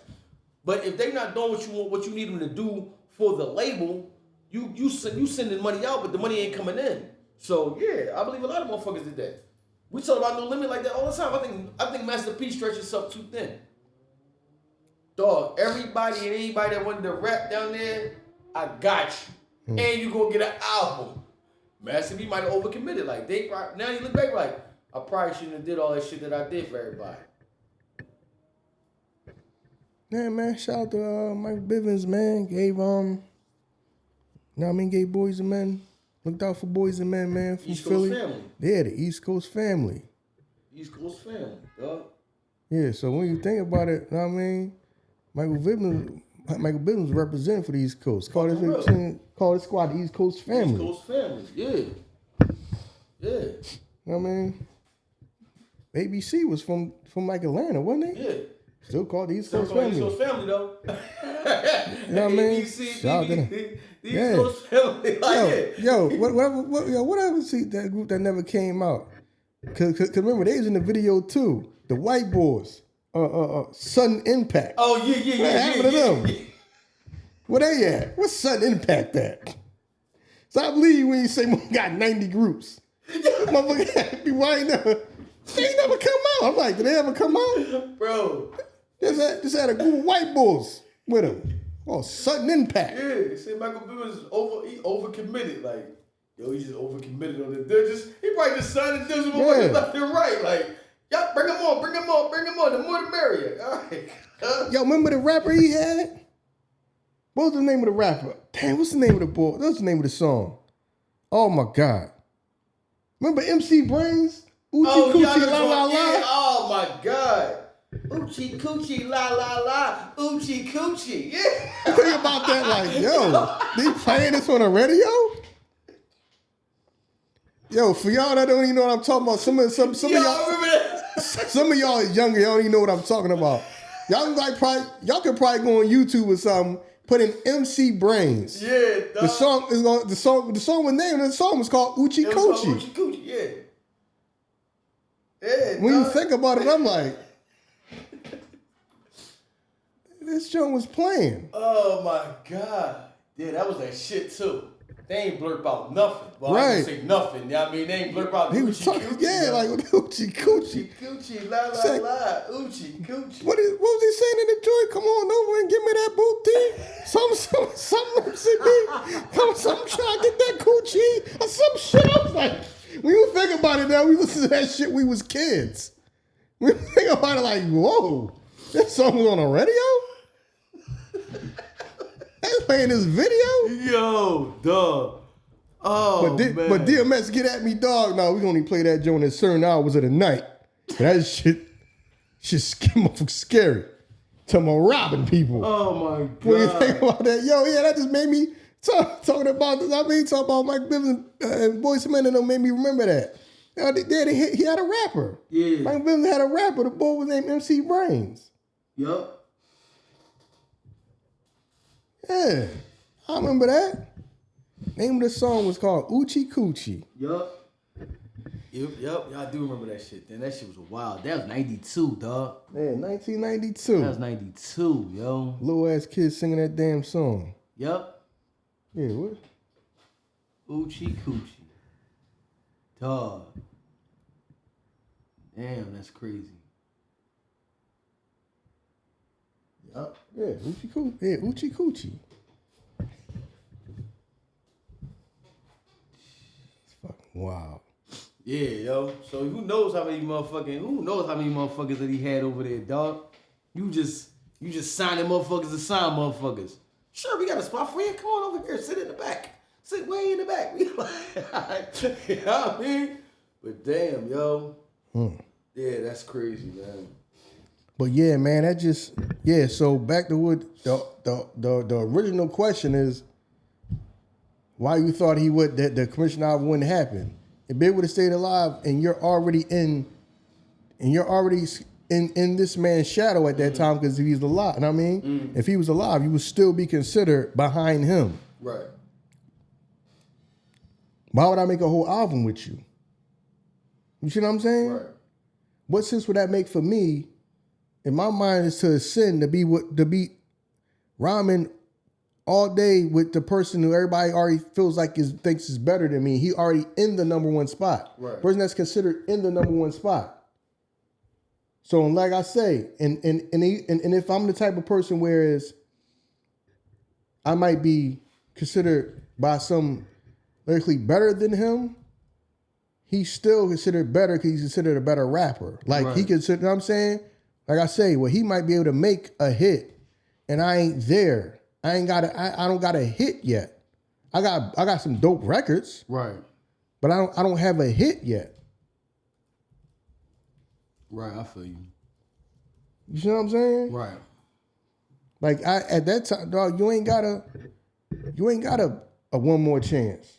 You ain't got a Big Papa. True.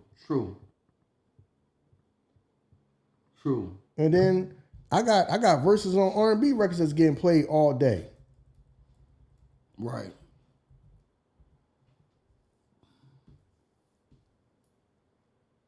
So if you don't have none of that, why would I rhyme with you that much? Right.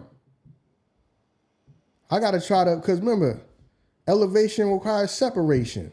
If I'm up under you and everybody just thinking, yo, this is just big demand, and yo, man, the boy Jay, he was rapping hard on that joint too, but everybody just gonna just credit Big probably with the album being dope. No doubt. And you just gonna be he has some alright verses where if you was by yourself off to the side, somebody could just really just focus on you and just listen to just you. Yeah, I don't see why it would make sense to make that album. Right. It'd have been great for hip hop, but as far as you yourself and your career, I'm about to say something, but we don't even do it like that anyway. Because Un said that we always associate Jay within the draft class of Big and Nas. He was like, Jay not in that class with them. It wasn't Jay, Big, Nas. It was Jay, Nas, and Pop. He's like Jay. No, I mean Big, Pop, and Nas. He said Jay was like after them. Right. You know what I'm saying? Right. Like so we always associate Jay with them. Jay wasn't with them. Yeah. You know what I'm saying? Yeah, because like I say, because he's playing catch up. Right.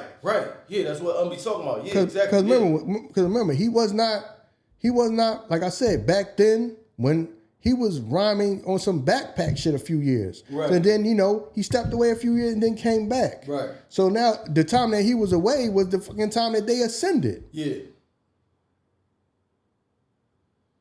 So now you playing catch up. Right.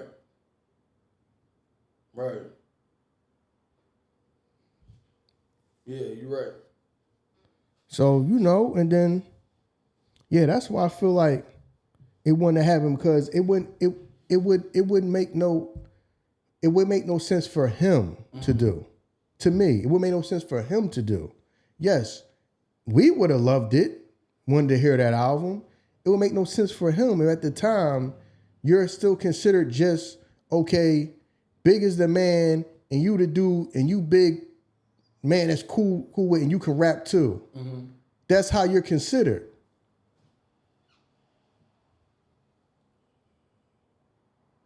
Remember, Reasonable Doubt came out, it did so. Right. You know what I'm saying? He got hot after Hard Knock Life came out, they put it back out. Right. Because I didn't buy that, because I didn't buy Reasonable Doubt in 96. I didn't buy it till like 98 when he put it back out. He put it back out. Because now he's considered the man now. Right. But those few years before, he wasn't. He was considered, all right, you the boy that kind of rap like Big, that Big is cool and you can rap too. That's how people described him back then. He wasn't looked at as the God MC by everybody yet. He wasn't. You could listen to him and hear that he can rap. You could listen to him. Like I said, the song in my lifetime is my favorite. The song in my lifetime is my favorite Jay-Z song. Okay. But if you already like trying to play catch up, and then Nas is already, and then Nas come out with, especially when he come out with his second album, he got I Rule the World on there. Yeah, so he got him a fucking hit. That shit's a ball. You know what I mean? So Big is considered the man. Nas came out, and then he got him a damn hit. Yeah.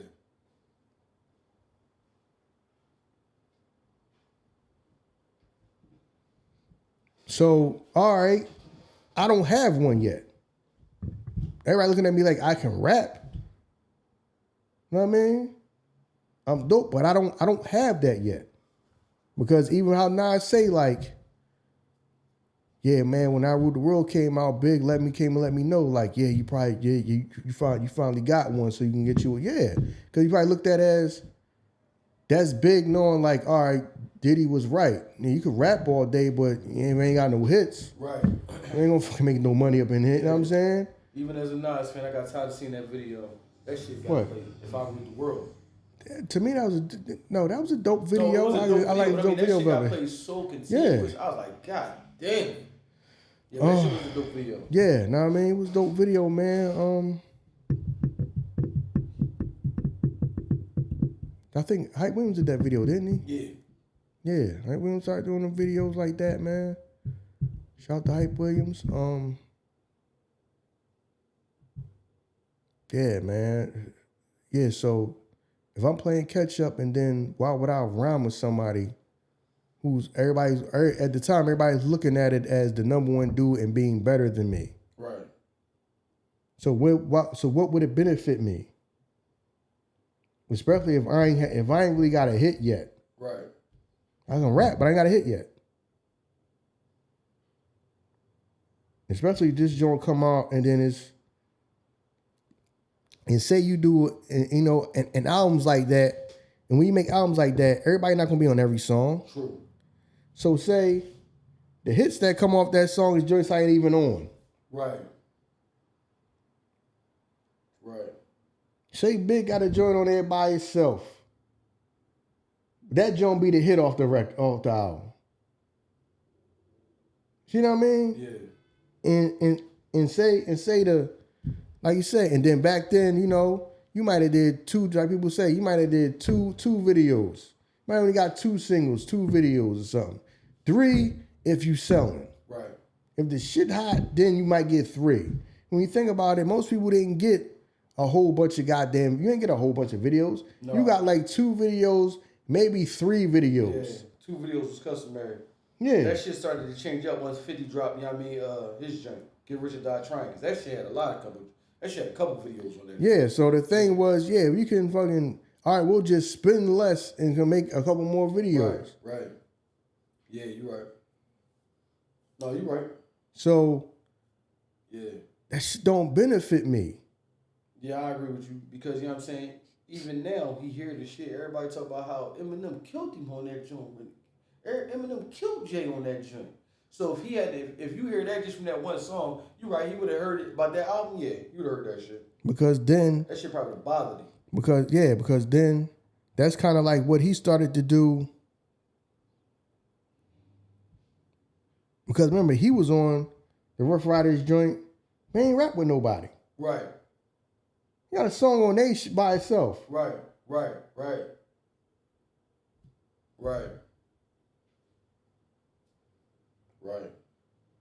Now, you rap with him on, when Hard Knock Life came out, did a drink with X, and they was going back and forth in there. You know what I'm saying? That studio session, man, that shit was crazy, man. They was going back and forth, right?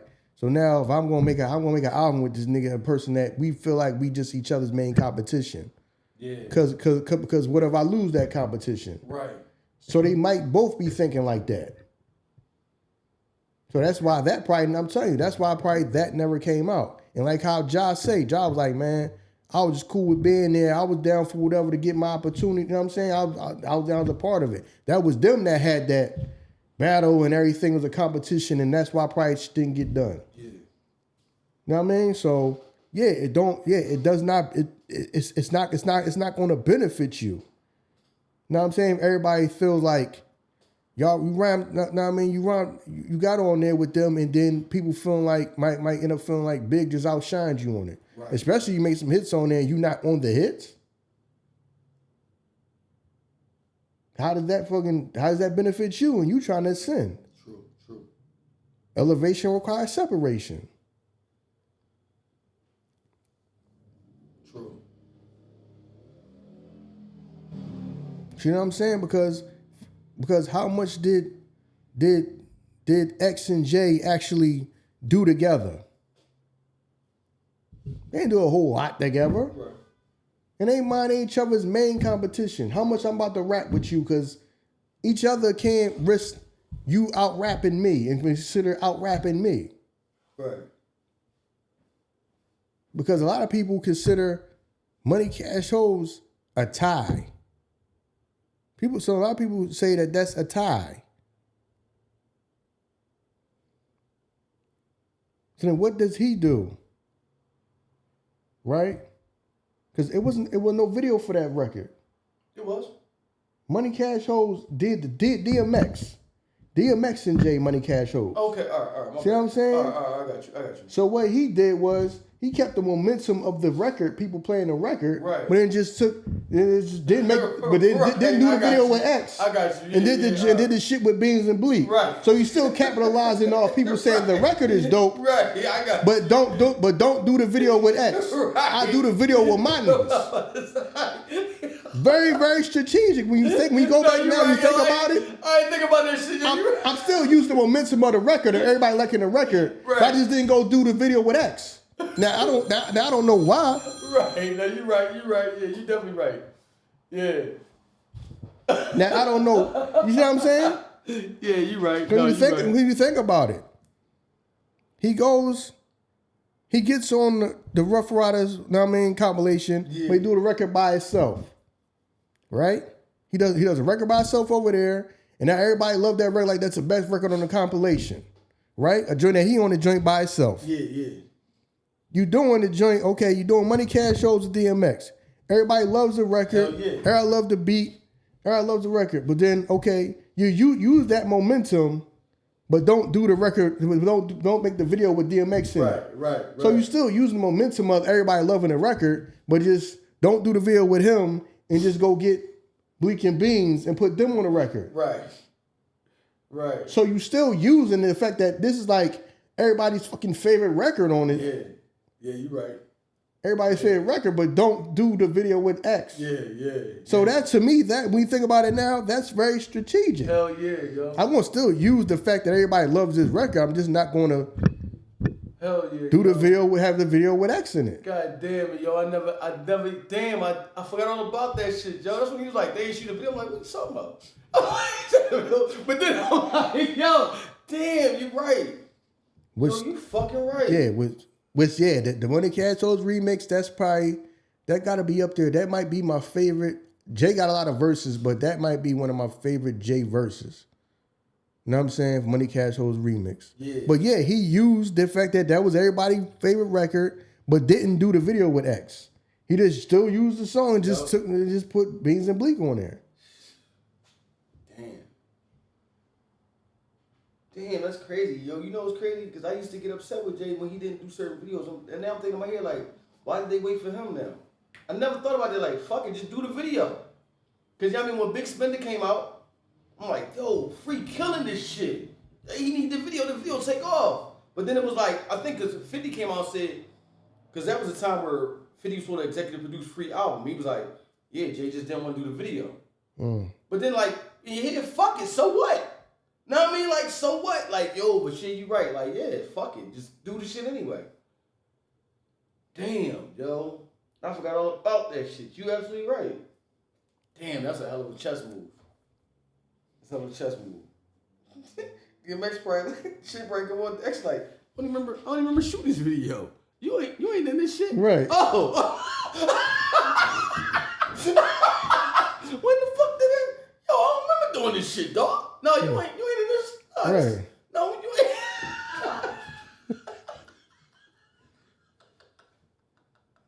Yo, that shit, that's beyond strategic, dog.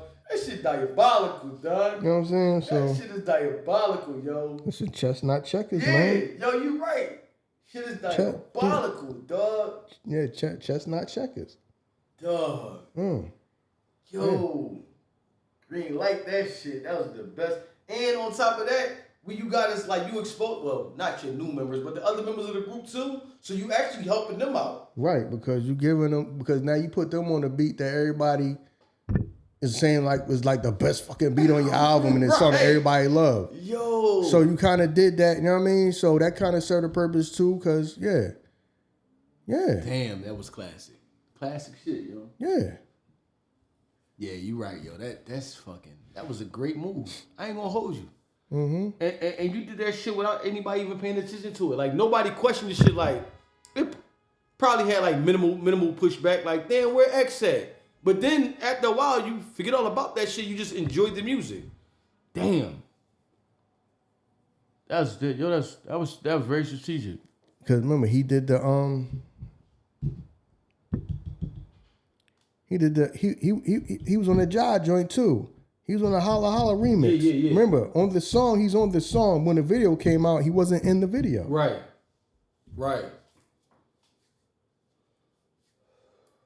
Now you got the best verse on the joint. But when the video come out, you not in the video. Right. No, I'm cool.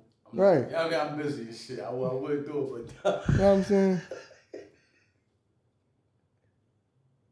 So now, cause I'm doing it, cause Irv my man. Yeah.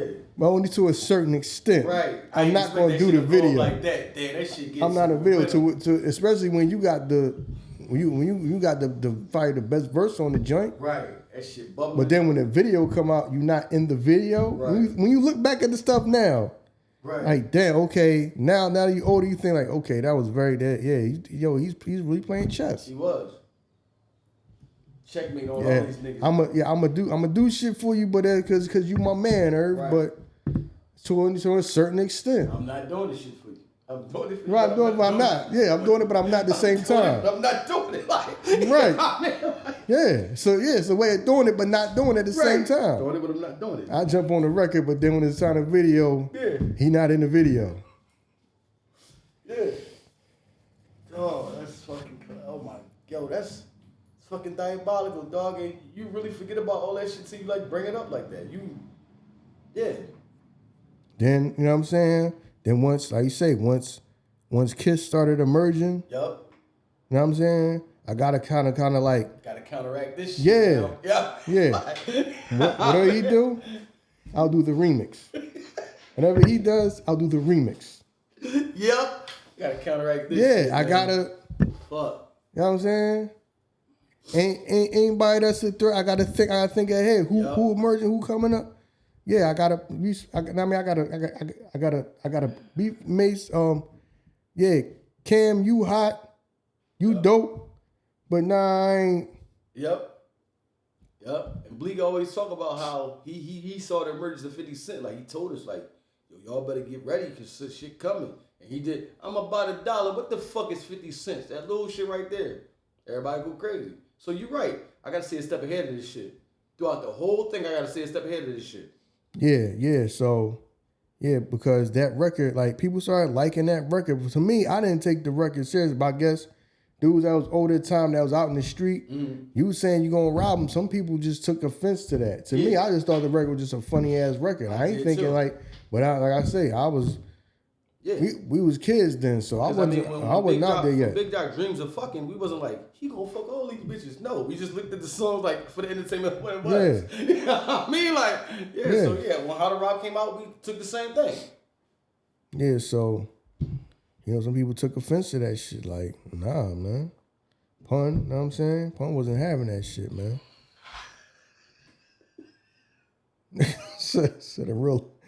He said, real life, I blew your motherfucking head off. I said, damn, Pun. Yo, Pun one of the ones, though. You know what I mean? Yo, that's just, they took that shit seriously. Yeah, he one of the ones, though, some of them took that shit seriously, man. Pun one of the ones, though, man. Like, even Fat Joe talk about that shit like, yo, Pun was making money. And niggas just, like, never moved out the hood. Yeah. He was like, no, I love it here. Like, never moved out. So, yeah, Pun one of the ones, dog. Like, he really do that type shit. Yeah, so, you know what I mean? But yeah, that shit was crazy. Yeah. Damn, yo. Yeah, so, yeah, it was some moves that you could think back now and think, maybe that's why he made that move. Maybe this time he didn't. Yeah, because he did his shit, you know what I'm saying? All right, y'all my people, so I'm gonna be on y'all compilation now, but I'm gonna do my shit by myself. Yeah. I'm not running with none of y'all niggas on y'all shit. I will contribute because y'all my people. So like you say, I'm doing it without doing it. Doing it, but I'm not doing it. right. Yo, dog. Hell yeah. Cause yo, when you think about it, yo, when you break that shit down, listen to everything you saying, Jay really is an art form of how he did that shit. Cause remember when Mace retired and Mace came back, he was like, he like made fun of that shit, like, that shit corny, you retired, they retired, don't come back. But then he did this shit. Mm-hmm. I'm like, you did the same shit that you said you didn't like. God. But yeah, yo, he has it, he's very strategic. Yeah. Jay is very strategic, yo. I think we overlook that shit a lot of times. You know what I mean? We overlook that shit a lot of times, man. Damn, yo. Hell of a chess move. Yeah, because when you think about it, him and X ain't do enough records that you think they would have did. No. You know what I'm saying? You'd have thought they would have did more records. But really, you not my man, you my man's man. Right. We just connected through Irv Gotti. Right. You not my man, you my man's man. So I'm gonna do it, but not do it. Yeah, I'm gonna do it. Not do it. You know what I mean? We gonna do this record. We gonna do this on my album because we're expected for me to do a record and have it on my album at that time. Right. When the video come out, I'm gonna put my people on it and take you off of it. Oh. I'm doing it, but I'm not doing it. Yo, that's classic, yo. Classic shit. Cause y'all ain't gonna lie, like Rockefeller they really wasn't big in doing collabs with other people outside of Rockefeller. That really wasn't like their thing. Like every now and then Jay would do that shit, but that really wasn't like their thing. That's why I unsaid that shit almost like, cause on the interview with Vlad, he was like, yeah, people be upset because Big don't got that much music, and was like, well, he do when you think about it, just not his own shit. Mm-hmm. He's like, if you take all the verses that Big did with other people, he was like, we just happened to do that shit one time, and this shit came like 5 hours worth of music. He was like, not his shit, just verses he might have gave you here. Because, you know what I mean, remember when Big came out, he was on the joint with Super Cat. You know what I'm saying? He did the joint. That shit was dope too, I ain't gonna front. I fuck with that joint when he first popped out. He's like, yo, you listen to all this shit? And that's probably why Puff was so objective to like you said, the same thing. You giving all these motherfuckers these verses, dog. We need this shit to pay our bills. You helping these motherfuckers pay their bills. Mm. Like, so that's probably why he was so objective with like Junior Mafia. Like, yo, you writing for them and you fucking doing this shit over there with we need that shit over here, home base. So yeah, I understand that shit. You're right. Yeah, so I mean, yeah, so yes, man. Move very strategic to get. Yeah, so if I'm Diddy, I'm looking at it as Bad Boy is my shit. Right. Y'all over there doing some whole other shit, and then you trying to you over here. I understand that you want to do some side stuff too, but now you over there giving motherfuckers hits. Yo, y'all getting hits over there. Y'all got Players Anthem. Yeah. Players Anthem ain't my shit. Yeah, exactly. Your shit, you doing some side shit over here. You done got a hit record doing some side shit. So if I'm him, I'm upset about that. Yeah. You over here doing side shit. Right. You just giving the music away. You know what I'm saying? Giving the music away and shit. That shit can be on the album right over here. Yeah. So I can see how that, you know what I mean? And then when he gone, and then when he gone, listen, I got to do something to carry on. So of course, you know, I got to take everybody on the road with me and all that. But at the end of the day, use my man's man. I can't. How much am I about to do for you? Right. Especially when, once I find out, well, he was the person behind most of y'all. Right. So are y'all ever gonna be able to sustain without him? You see what I'm saying? Mm-hmm. Because once Big passed, come out with Entertainment and bring out Cam and Charlie. So it's like something. So it's like something totally new. So if I'm the Mafia, aside of maybe C's and Kim, C's had the momentum, like you said. C's ain't really right though. So how can you keep your momentum if your man that's writing all your shit was gone? See what I'm saying? And so Kim is loved enough that somebody, you know what I'm saying, that she can carry on. Mm-hmm. Because in that short period of time, like you said, that big thought that was going to like bringing a woman back, female rappers back out, it worked. Right. So, yeah, man. Yeah, but like you're saying, man, that's why I thought that wouldn't happen. Same reason that the Murder Inc. thing ain't happened. Because they had because they didn't do a lot of records. You know what I mean? You did a couple records, but if you thinking at the time that it might be great for hip hop, but is it gonna be great for me? True. Right. Especially everybody say that you might have got the best of me on this album. Yeah. So if I'm both of them, that's how I'm thinking. Right. So I'll do a couple records, knowing I'm probably not gonna do nothing else for you. Chances are probably thinking ain't gonna happen. We can go do a couple records because I know I ain't gonna go no further than that. Right. I'm gonna do it, but not do it. Right. We only got like 2 records from Murder Inc. Right. The group, they got like 2 records from them. Yeah. You know what I'm saying? So right. And you could tell they was trying to rap their ass off of that because when you hear most of the version, you hear the short version. You only hear the longer fucking version of it. Right. Other niggas is rapping longer than that. Cause now we in the fucking studio, I gotta shout out rap you. Right. That's why you be hearing the fucking short version of it. Yeah. That is the mentality of Jay-Z, because even if you think about it, after him and Nas like rekindled, well not rekindled, because when they kick was cool, you know what I mean? Everybody was like, yo, what if we get a Jay and Nas album? No, you're not like a song. Get that one song. I'm gonna do it, but not do it. I'm gonna do it, but not do it. Because even on that aspect, like hip hop, yo, they came back together, We got. Did they ever do another song? I think they might have did another song after that. They did Back Republicans. I think they might have did a drink like, was it Khaled? And he put them both on the drink together, some shit like that. And one that's like a super big deal. Yeah. That's what I'm saying. Like, but all them fucking years, we not gonna do it, but not do it. Right, I'm gonna do it. But not do it. Give you one record to shut y'all up. Right. And ain't knowing damn well I ain't gonna do nothing else. Yeah. Do it, but not do it. That's all it was. I'm gonna do it, but not do it. Yeah, I'm gonna do it, but not do it. That's exactly what he did. So, I was expecting, listen, man, it's chestnut checkers in this motherfucker, man. You gotta think 2 or 3 moves ahead, man. Yeah. You know what I mean? Moving different pieces around strategic and got it done. But that's why was that reason that I said. You know what I mean? Why would you be rhyming all day with the person that everybody feels like is better than you and is in the #1 spot at the time? Because if everybody say he just got the best of you on that shit, then that may stifle what your plan to try to ascend. Right. That might stifle you. That does nothing for you. Like I said, you're gonna do something. An album like that be great for hip hop. The Murder Inc. album would have been great for hip hop. But for the individuals who there, that may stifle you. Right, facts. Oh, you right. Just like what happened. Job, separation. Let me go over here, stop being up under either one of them. Right. Do my own thing. And what it came. That made him #1 dude for some years. Right. Going his own way with his own funk. You know what I'm saying? I ain't about to be sticking too close to y'all. I'ma separate and elevate. And that's what he did. Right. Right.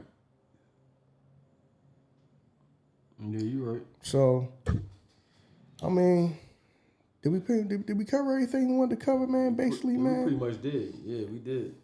Yeah. So, yeah, man. We gonna call these. Yeah, break this down in like 2 parts, man.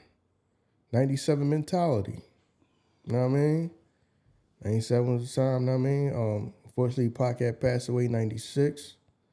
97, Big passed away. You know what I mean? That's when Jay started his campaign and started, you know, his plan probably went to effect probably then. Right. You know, the emergence of DMX and stuff like that started coming out around them years and stuff like that. And you know, and recipes to X2, man. Recipes to Pop. X, Pop, Pun. Yeah, Pun. You know yeah. Big L. Yep. Yeah. Man, he passed away around that time in the late 90s too. Damn. Yeah, we got the whole coming out and shit. Yeah, so we had a whole list of motherfuckers, you know what I'm saying? And yeah. But before we get out of here, think about this. A lot of y'all don't know Fat Joe's history. A lot of y'all, I understand a lot of y'all younger.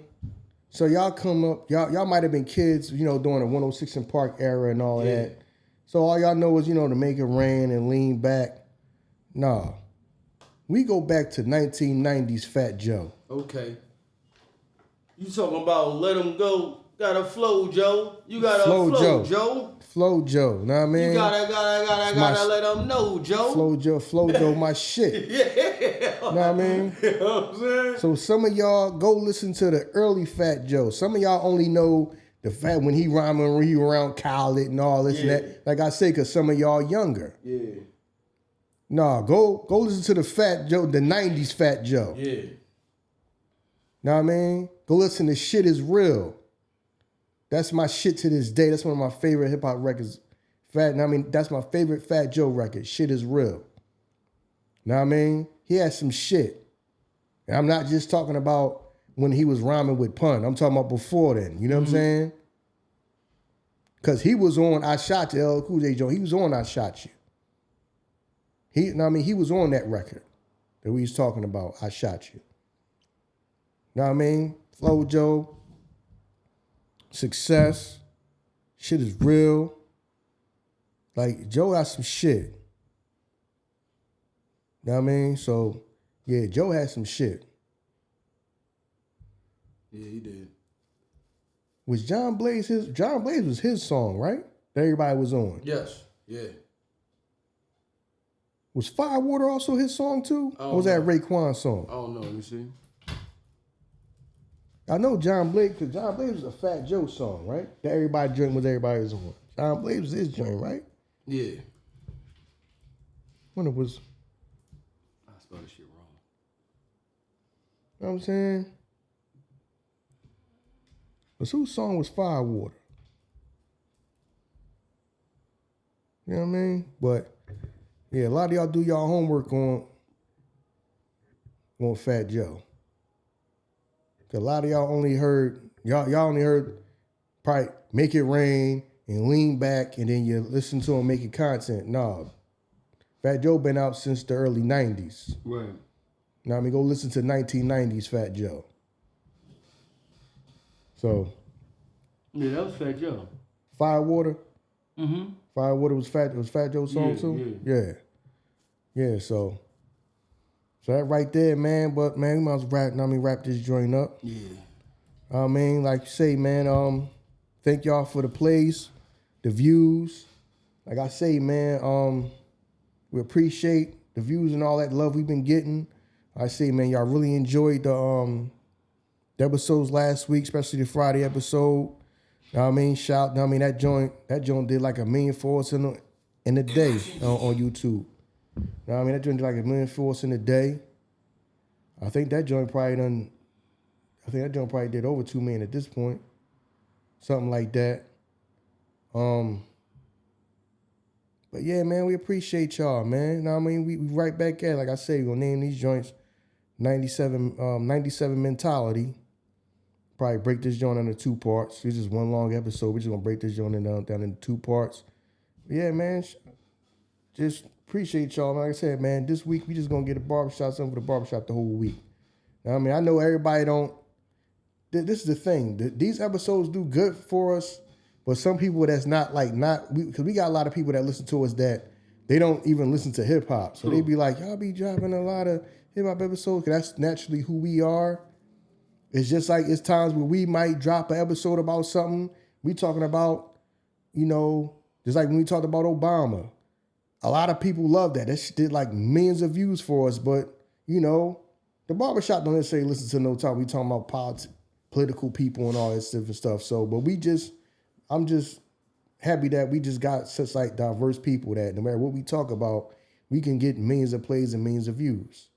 So I just appreciate that, man. Like I said, man, we just continue on with the momentum of, what we started last week, man, because y'all love that episode, that we did, especially the episode I did Friday. Y'all love that. Show me love on that. Like I say, man, that joint did like, I think I did joint like 1 million in a day on YouTube. And at this point, I think it's probably over 2 million now. As I say, man, no matter what the damn views say, I mean, y'all can make the views look like you want. We know we getting views over there, man. Know what I'm saying? Y'all got y'all ways of doing stuff. We got our ways of finding out. Know what I mean? What the views and all that are. So, we appreciate y'all, man. I just want to say with this one, man. So, yeah. Yeah, we out, man. I mean, thank y'all for everything. You know what I'm saying? As always, as y'all know, man, like, rate, review, share, subscribe.